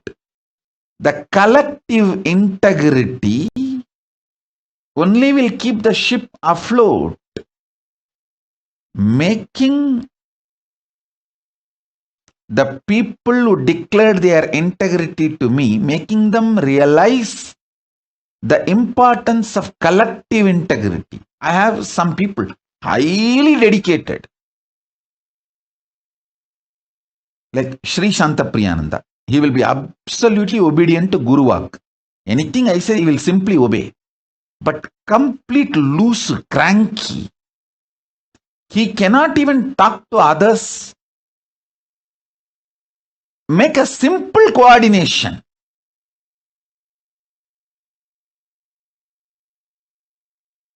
Even simple coordination he cannot do.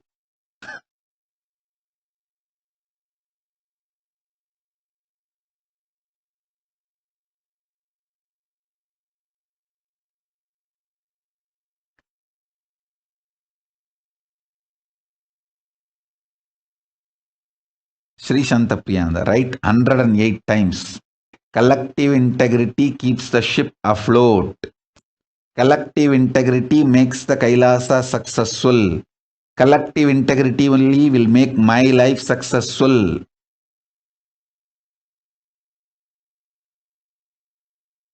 If one department fails,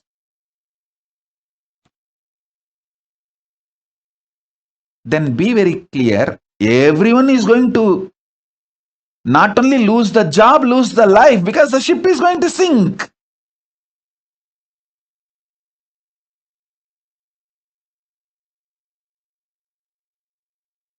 In all our ashrams, all our temples, all our monasteries, all our gurukuls, we should have a clear board. Almost like every hall, every room, even the devotee's house where you are literally living like an extended Kailasa, you should put a board. It is collective integrity that makes your life and Kailasa successful. People who can make collective integrity successful are the leaders. Working with others, whatever need to be done, making it happen.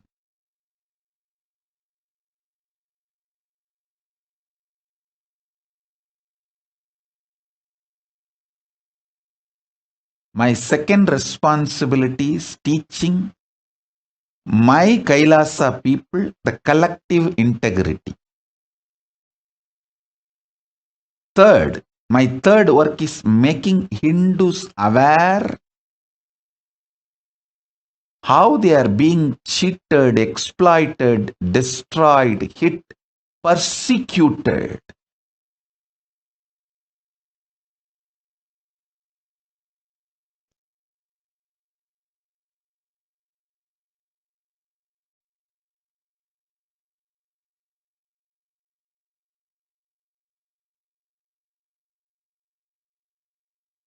I tell you, one of the worst thing is Hindus are not even realizing they are being persecuted, they are under siege. Very active war is going on. Hinduism is the fastest shrinking, dying religion. Sorry for using the word dying. Fastest shrinking religion. Go and see the statistics. Don't try to come and Kambusutufai here. Go and see the statistics. Hinduism is the fastest shrinking religion. Just see last 100 years track record. You will understand what I am saying.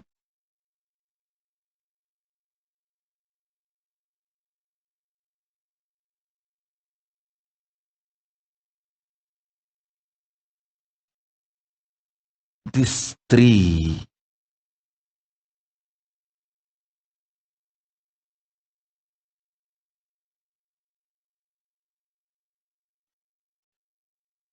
are my important responsibilities.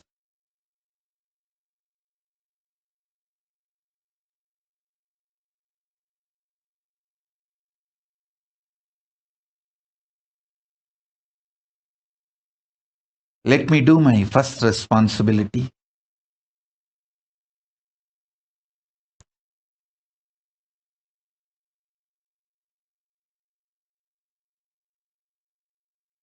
Inspiring, initiating,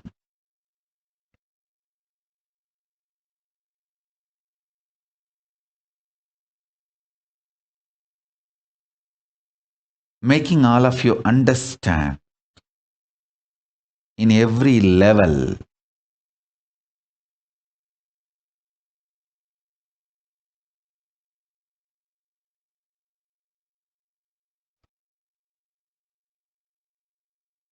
working with your body, with your mind, with your consciousness, and experiencing Divya Sarira, the divine conscious body,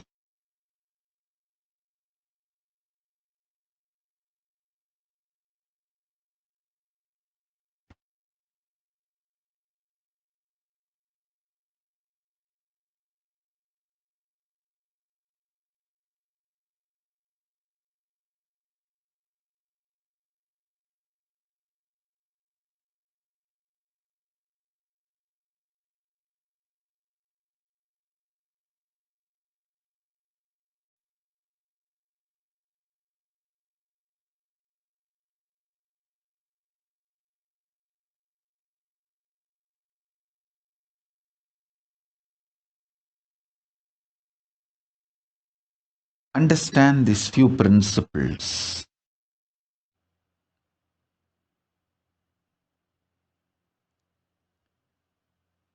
These few principles which I am going to share with you all now are like universal, sarvabhaumya,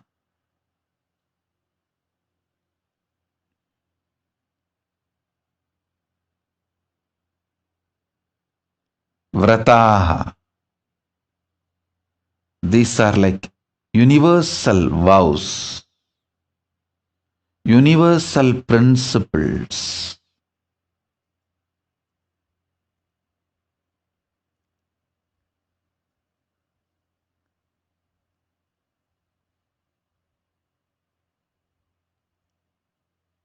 Sattvic means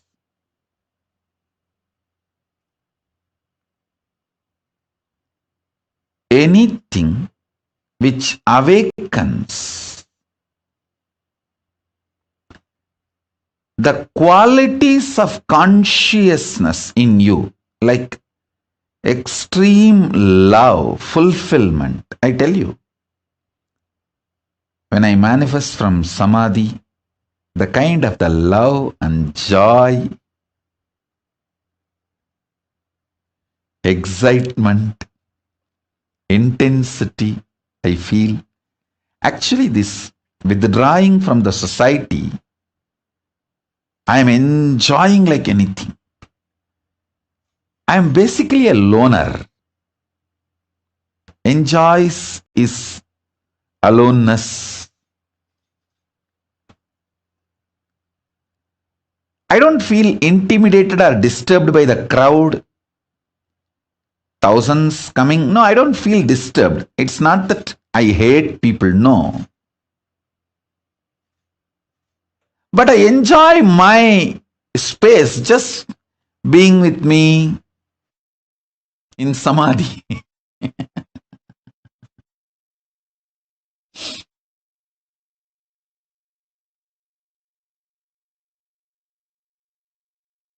It is such an extraordinary living joy,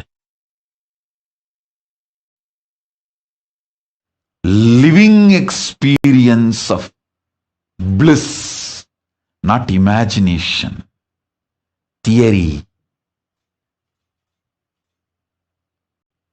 visualization, fantasy, no. Living, how you feel you are alive in your body. Bliss is a living experience for me in Samadhi. It is just alive.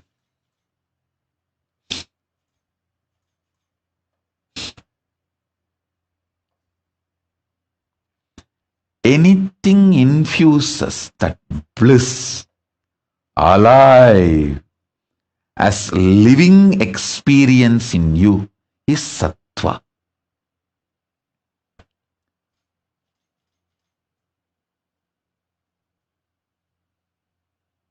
That is what I call good food. Good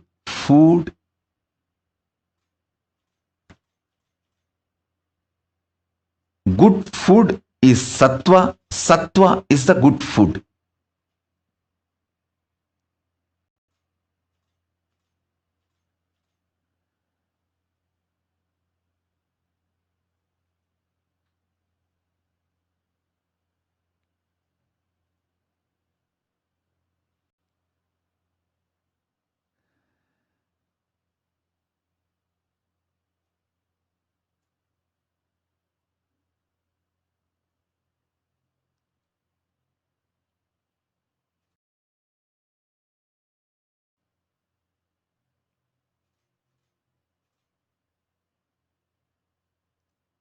I am getting so many questions now alive. The live questions. Bhushanananda is asking, dear Swamiji, what more can I do to keep the boat afloat? Bhushanananda, first drop all your fears, delusion. Go back to Adi Kailash. Decide your life is to keep the collective integrity. Sincere decision, intention to keep the collective integrity is enough. That will inspire everyone. Please understand, anyone who lives in my Kailasa, all over the world, whether it is a Adi Kailasa or Salem or Biddi or Tiruvannama, anyone who lives in my Kailasa, naturally, they have declared their individual integrity to me. They don't need to be inspired. They need to see others are also working for collective integrity. So let me also work for collective integrity. That's all. We just need few examples who are sincerely working for collective integrity. Then everyone will simply decide, yes, collective integrity is my life. Collective integrity is my life. Collective integrity keeps the boat afloat, keeps the ship afloat. They just need few examples who are sincere to work for collective integrity. Bhushanananda, go to Adi Kailasa, be an example.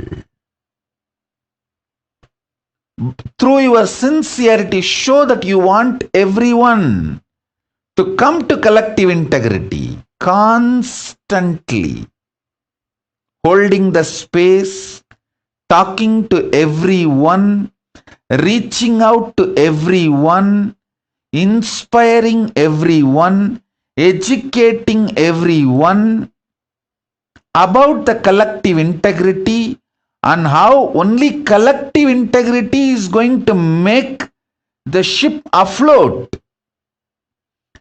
Individual integrity alone is not enough to keep the ship afloat. You realizing and making everyone realize, that will only make the ship afloat. Bhushanananda, I know you are integrated to me individually, but you need to work for collective integrity. That is what is the real leader. Leader is a person who works for collective integrity. not just individually integrated.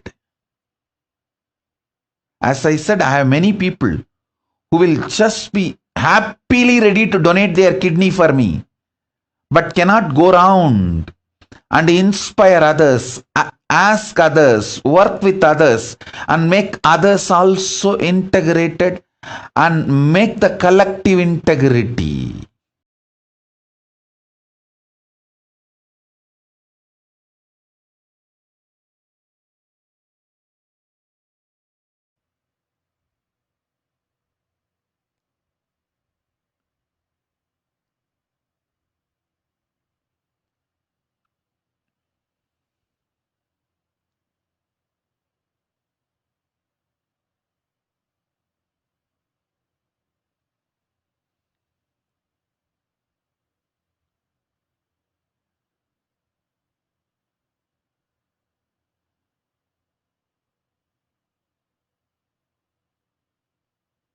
I'm just seeing all the questions, live questions. Everyone is asking, how can we make the collective integrity happen? Actually, there is no manual for it. You need to start working with people. You need to start listening to people. You need to start bringing completion with yourself and with people. You need to start building team. We have a clear process. Manifesting everyone's reality. That used to be the syllabus for Inner Awakening 4th level. We had Inner Awakening level 1, level 2, level 3, level 4, where everyone's vision, ambition is shared and everyone tries to help to make everyone's vision into reality. So that should become the ecosystem, the collective integrity should become the ecosystem of every Kailasa.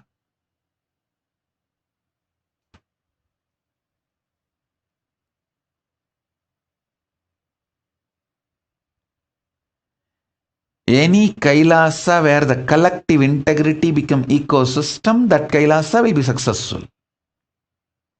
That's all.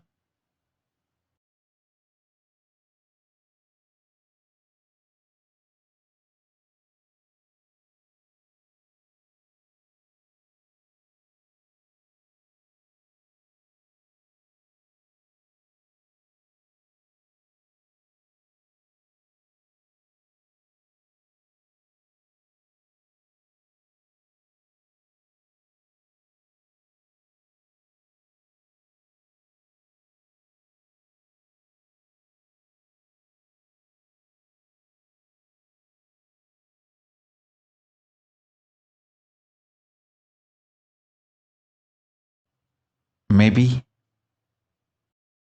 you can all think about collective integrity and have a Vakyartha Sadas about collective integrity. Not having collective integrity is the source reason and sole reason for all the problems of the Hindus. Any Kailasa brings collective integrity as the ecosystem will be successful and solve all problems of Hindus. See, when a collective integrity is brought, everyone in the team will be successful. Everyone will be successful. Simple, super determinism to have a collective integrity brings collective integrity. That's what I am doing. How much I am attacked, abused from externally and even from internally, how many ways I have been attacked. But super determinism to keep the collective integrity, that made the Kailasa successful. Kailasa happened.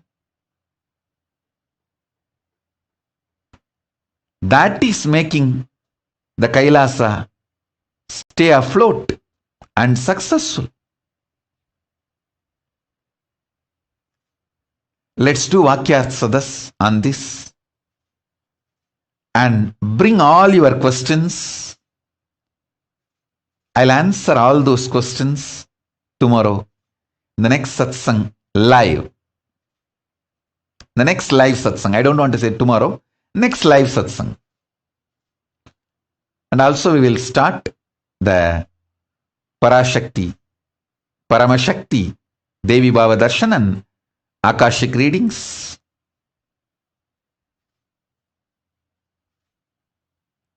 Soon. So with this, I bless you all. Let's all work on this collective integrity. Let's all radiate with collective integrity also.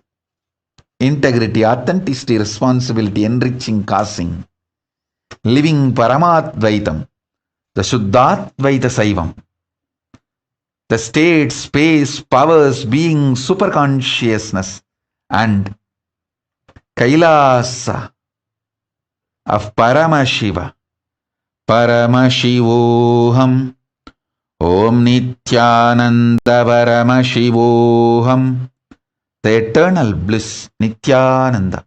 Thank you. Be blissful.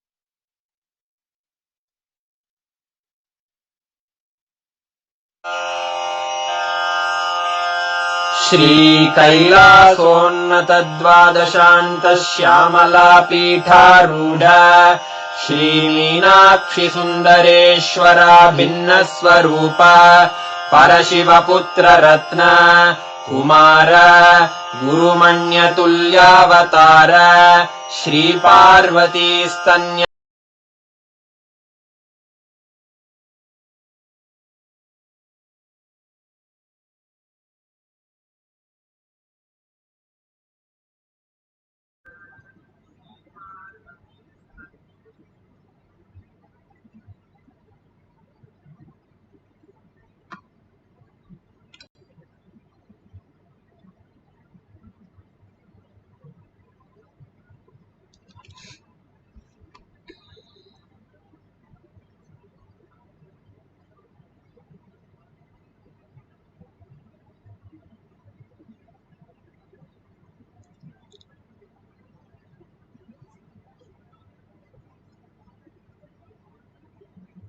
Supreme Pontiff of Hinduism, Jagadguru Mahasanidhanam, His Divine Holiness, Bhagwan Nithyananda Paramashivam.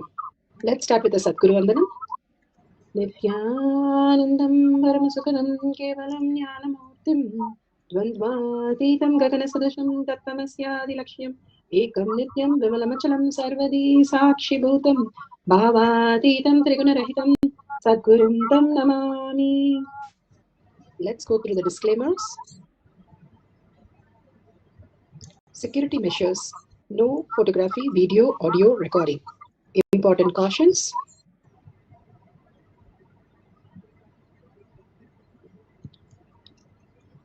Please be aware of the important cautions.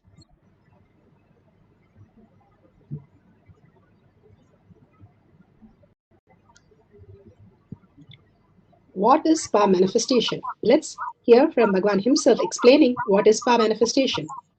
All the 25 states of consciousness, when they happen in you, due to your chemicals and hormones ups and downs, it is powerlessness. When it happens in you, out of your free will and consciousness, it is powerfulness. That's all. When you fall into sleep, it is powerlessness. When you enter into sleep, it is powerfulness. When you fall into dream, it is powerlessness. When you decide to dream, it is powerfulness. So I've added the ultimate powerfulness, Turyatita, in your whole being and doing. Manifest all the powers. Understand, power manifestation is nothing but cognitive shift.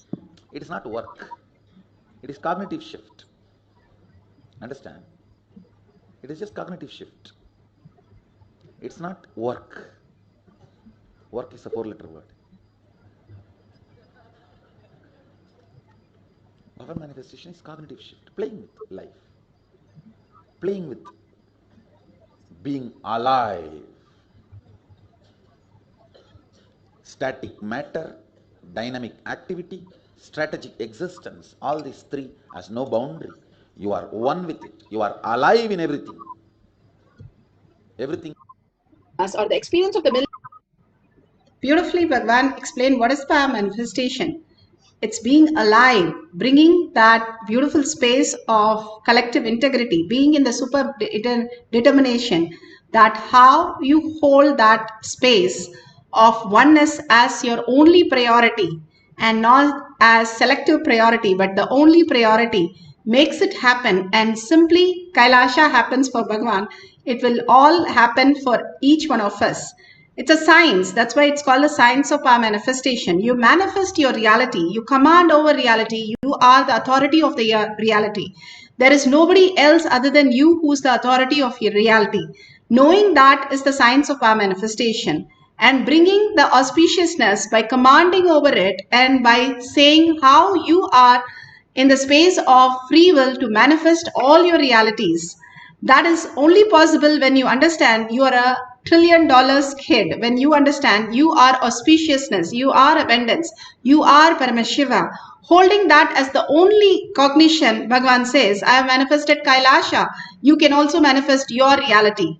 And this is given by the evidences, supported by the evidences from all the pramanas that are listed here. The Shastra Pramana, evidences from the scriptural reference, eternal unchangeable truth revealed in all the source scriptures, the Vedas and the Agamas.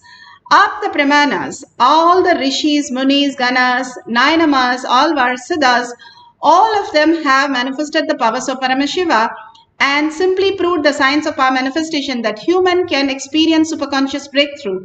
All he need to do is surrender his identity and go into the oneness space of Paramashiva. We all can experience the ultimate space of auspiciousness and abundance, manifesting Kailasa the way Bhagavan is wanting each one of us to experience. Atma Pramana. Bhagavan, account of His Divine Holiness, Bhagavan Nithyananda Paramashivam, this millennium's avatar's personal experience of power manifestation, Bhagwan's very own Leelas. Beautifully, Bhagwan has simply played the human role and manifested these powers of Paramashiva to show us, enact the whole scene, how a human can also experience the superconscious breakthrough. The Leelas of Bhagwan mapping to the Shastra and up the Pramana.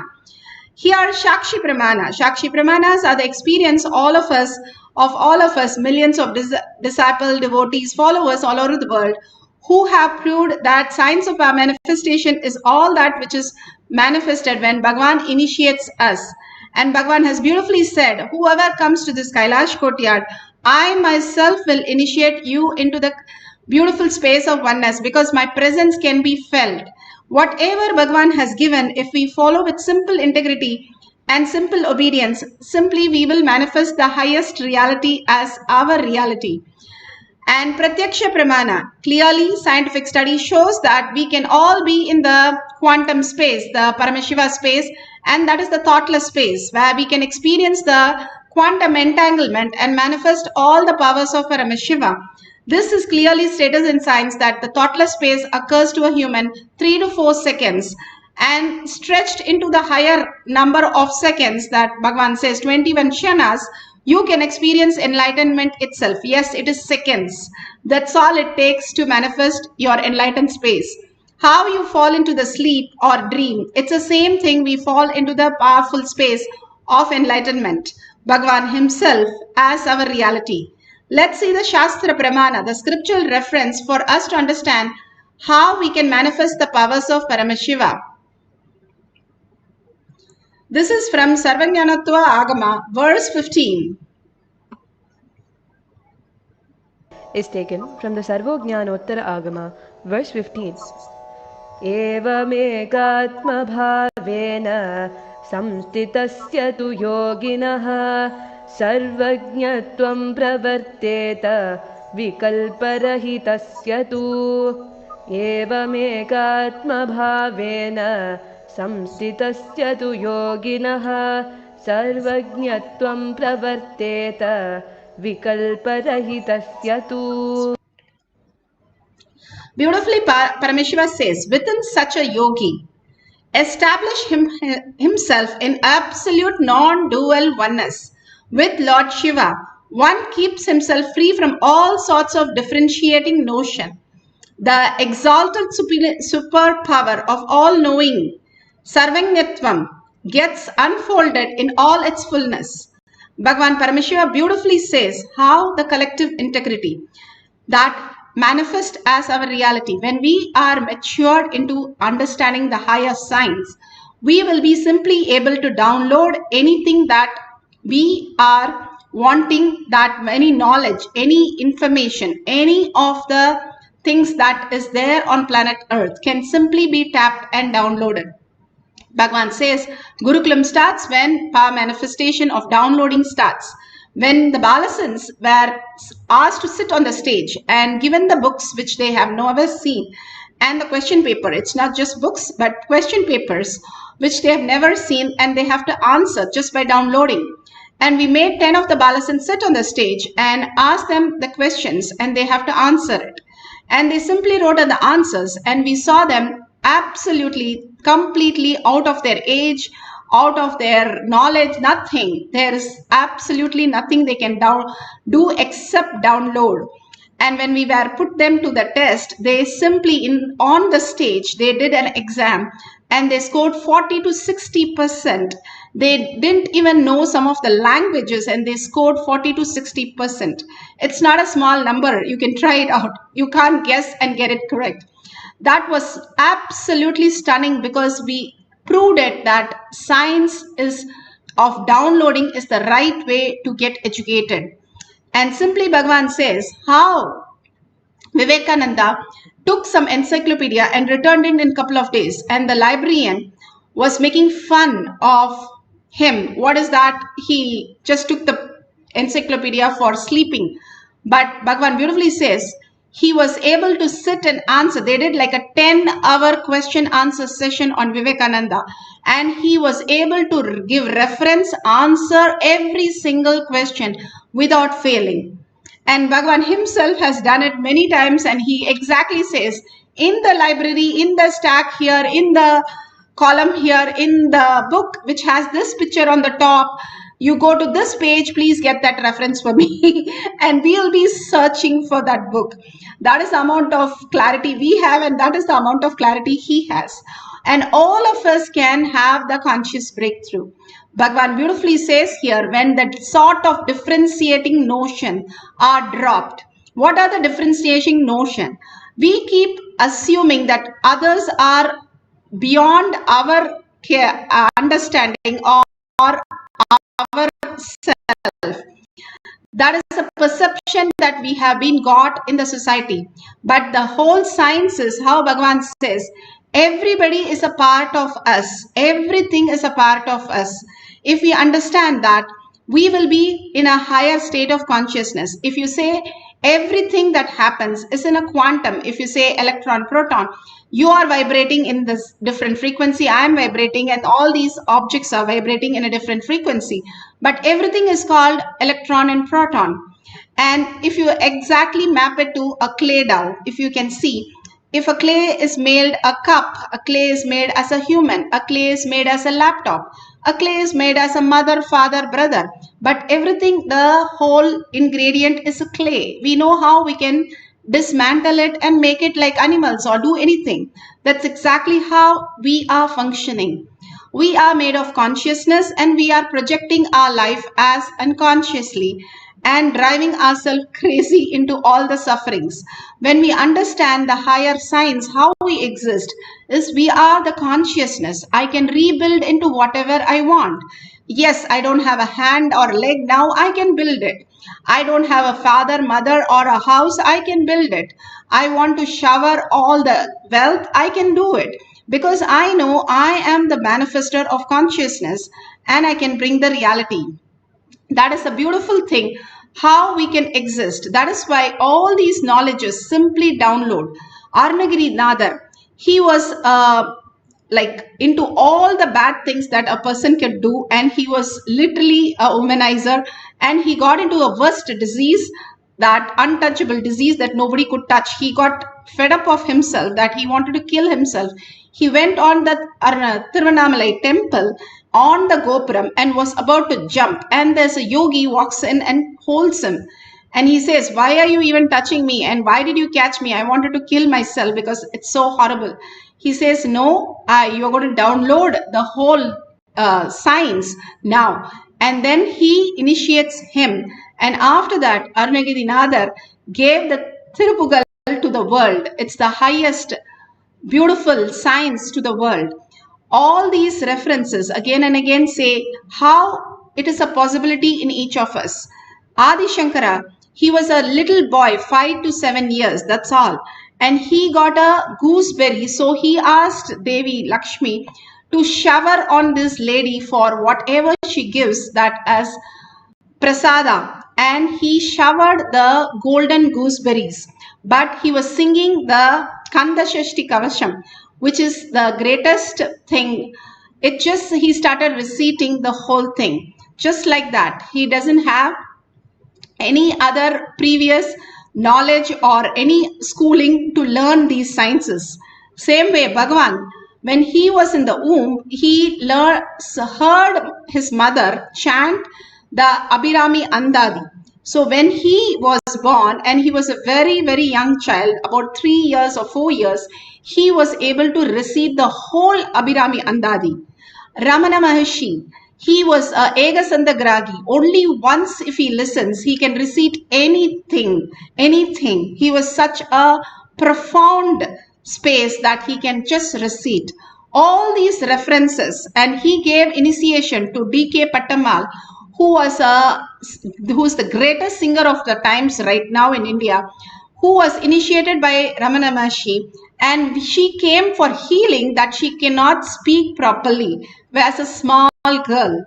What are the possibilities of each one of us? When we awaken to the higher space, we are auspiciousness, we are abundance, we are healing constantly the people and everything around us. When we hold that beautiful space, that's what it says, the supreme exalt power, all knowingness just get unfolded in its fullness. Gurukulam or all these sciences all about unfolding our knowledge, which we already know. It's already hidden in us. The search is all that we require. How you do a Google search, you can do a conscious search, and Bhagavan will simply download whatever you want as reality. And that brings such a gratitude for each one of us, how Bhagavan is waiting to download in each of us. The Atma Pramana, Apta Pramana. Apta Pramanas are the Rishis, Munis, Ganas, Nayanamas, all the stories. Here Bhagavan's most favorite Guru Namachivayam. And Guru Namachivayam was born in Karnataka, and he goes to Tiruvannamalai temple. And Guru Namachivayam has no idea what to say, how to say anything. He just makes gesture and he prays to Lord and he goes off. He doesn't go inside. And every day he does that. And one of them who saw him that he was making funny gestures, they took a stick and started hitting him. He started praising the Lord in Tamil, that his deep compassion to get him out of his incompletion, that he cannot sing in Tamil, is being removed by the beating, and simply he is singing on Shiva in Tamil. Simply the door opened and everybody understood the greatest space of Guru Namachivaya. He had no idea about Tamil before that. Only thing even when he was getting beaten, he only had the gratitude to Paramashiva to download in him. That is the space we need to have. No differentiating notions, only super determination, that collective integrity, that I am Paramashiva and everything that exists as Paramashiva. When you start holding that, simply you download.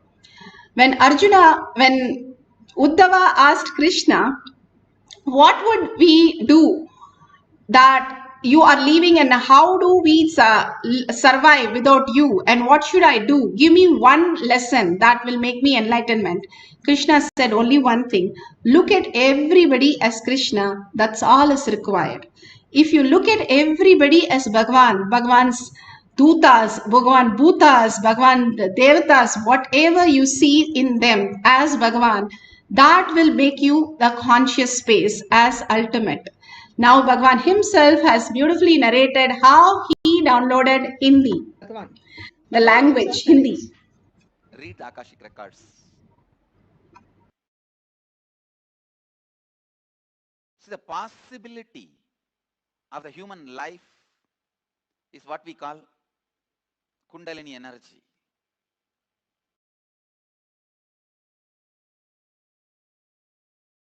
Possibility of human life. There are multiple possibilities in you. It is like in set-top box. You have the possibility of 170 channels. But which channel you open is up to you. Reminding you about your possibility. And I also yesterday tried one more funny thing. It was very successful. Trying to pick up Hindi through Akashic records. I was able to very successfully. I can say at least 25 sentences I picked up. I just sent the Sanskrit statements. Usually I think in Sanskrit, means there is no individual free will and thinking, but the thinking is realized by my inner space first in Sanskrit, then it gets translated either into English or into Tamil. If I'm doing some administration work, that gets translated into Tamil. If I'm giving satsang, it gets translated into English. So yesterday I tried to send that raw material, that Sanskrit, into this Hindi software, and the statements came out. Kundalini is your possibility. The multiple possibility. After 25 statements, I think I myself got overexcited. So the moment I get overexcited, I fall into samadhi. The overexcitement leads to too much of completion. You can't have the gap between internal and external. So the overexcitement. If you discover something new, how you get excited? Like that I started getting excited. So the moment I started getting excited, I saw very clearly the Sanskrit, that words go inside and come out as a diffused energy. The words are not coming out. It's like that vak, what do you call vocal cord in that area. From the being, the words enter, and by the time it comes out, it just becomes prana. It is no more a word. It is disintegrated to prana. Means gone back to the original source, the original form. So the original form of a letter is mantra. Original form of a language is mantra, the prana space. I know I'm throwing too many mystical details. Even if you don't understand, it's okay. I just wanted all this to be on record. When science evolves to scale spirituality, that time the scientists will discover the meaning of all these words. Till then, let all these be at least on record.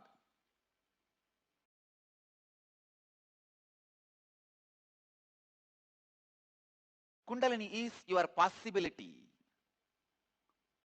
You letting your possibility happening in you. you trusting your possibility without self-doubt, you responding to your possibility without the self-doubt is Kundalini energy. Please understand. Each human being allows himself to be expressed, allows his possibility without self-doubt in one dimension, no doubt. Even if you are a useless fellow, to be useless in that dimension, you allow your possibility without self-doubt. Somebody allows their possibility without self-doubt in the field of cooking. This guy may be useless in all other fields, but in cooking, he has no self-doubt about himself. He knows any dish he sees, he will be able to make it. Some people will allow themselves without self-doubt in the field of medicine. Maybe an orthopedic surgeon or general physician or eye specialist or dentist. Somebody may express their peak possibility without self-doubt in the field of law. So every human being expresses his peak possibility, allows his peak possibility in some one field without self-doubt. It is not that you don't express in any field at all. No, then you can't be alive. Even to be alive, at least in one field, you have to allow the Kundalini to breathe through you. Kundalini has to breathe through you at least in one field. I have seen some people, they will be so cunning. In the cunningness, they will allow their peak possibility. In some field, you allow your peak possibility without self-doubt.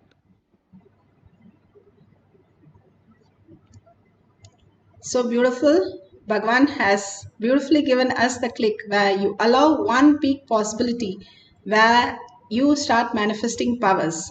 Here we are going to experience the power of translating unknown languages. And they have translated from the Sanskrit to English. Swarupa means one who is devotion to the truth. And beautifully that got downloaded and she was able to translate it into a foreign language. You can either translate English to another language that you don't know completely, or you can take a language which you don't know and then translate it to English. And you can use a Google translation. You're now going to become the Google translation yourself, and then you can verify with Google translation whether you got it right. So let's go to the guidelines and start the power manifestation. If you have a camera, please download the timestamp app and please record these great moments for yourself and for your future.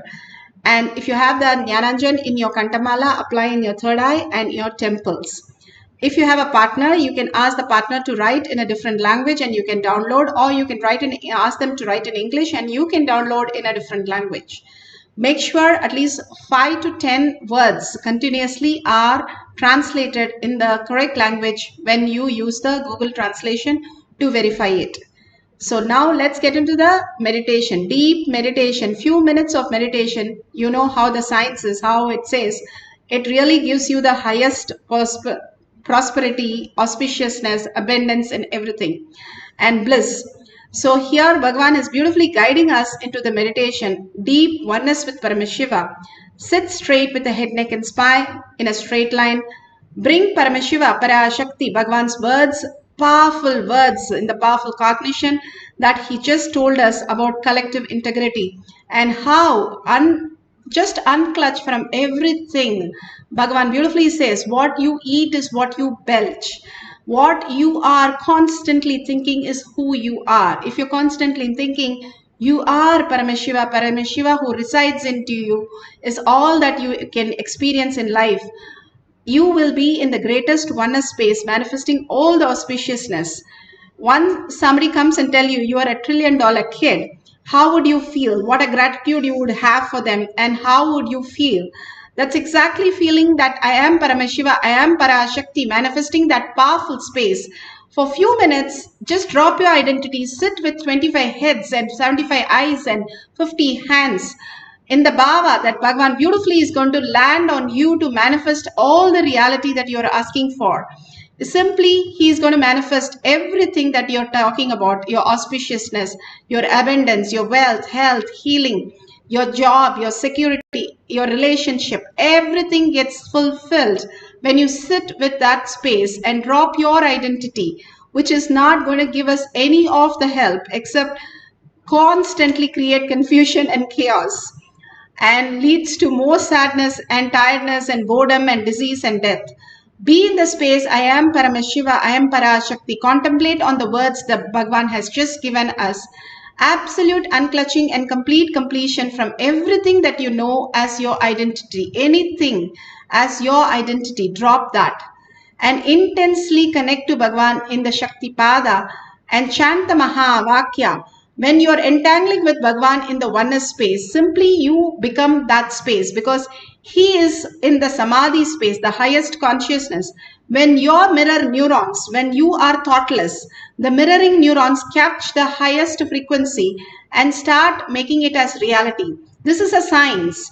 You have to chant intensely that you forget your identity, that you listen to the chanting deeply and melt in the oneness with Paramashiva, the bhava that you are experiencing. When you are in such a space and Bhagavan's present in Kailash Kotyard, that he said, whoever has come to Kailash Kotyard, I will manifest through them, simply becomes reality, and you can write down the words which are occurring to you as prasada from Bhagavan. Once you write it down, you'll be so shocked to see that you have translated into an unknown language which you have never ever heard before.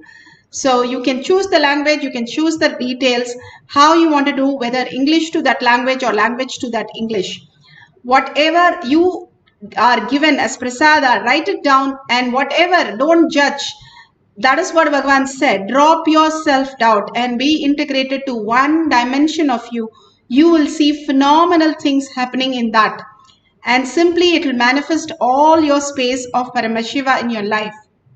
So let's start chanting and intensely listening to the chanting and contemplating only on verbalization and visualization of Bhagavan. Deep meditation, oneness with Paramashiva. Nithyananda Paramashivoham. Om Nithyananda Paramashivoham. Om Nithyananda Paramashivoham. Om Nithyananda Paramashivoham. Om Nithyananda Paramashivoham. Om Nithyananda Paramashivoham.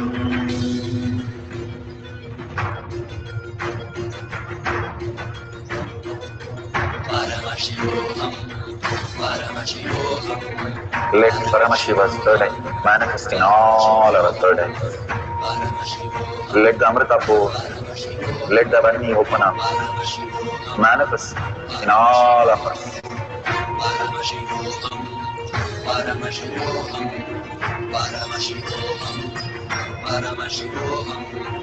Let Paramashiva overflow, manifest the powers in all our third eyes. Om Nithyananda Paramashivoham. Om Nithyananda Paramashivoham. Om Nithyananda Paramashivoham. Om Nithyananda Paramashivoham. Om Nithyananda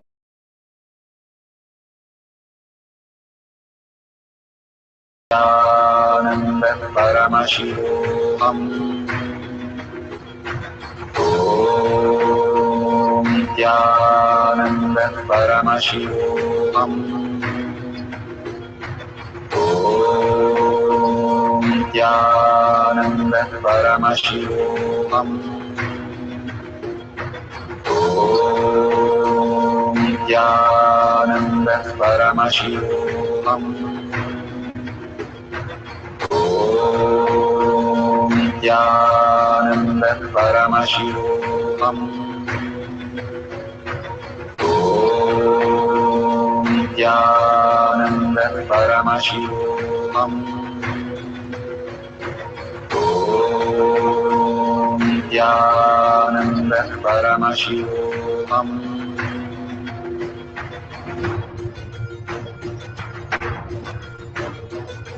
Paramashivoham. Paramashivoham. Let Paramashiva's third eye manifest in all our third eyes. Let the Amrita pour, let the Vani open up, manifest in all of us. Paramashivoham. Paramashivoham. Paramashivoham. Paramashivoham. Let Paramashiva overflow, manifest the powers in all our third eyes. Om Nithyananda Paramashivoham. Om Nithyananda Paramashivoham. Om Nithyananda Paramashivoham. Om Nithyananda Paramashivoham. Om Nithyananda Paramashivoham. Om Nithyananda Paramashivoham. Om Nithyananda Paramashivoham.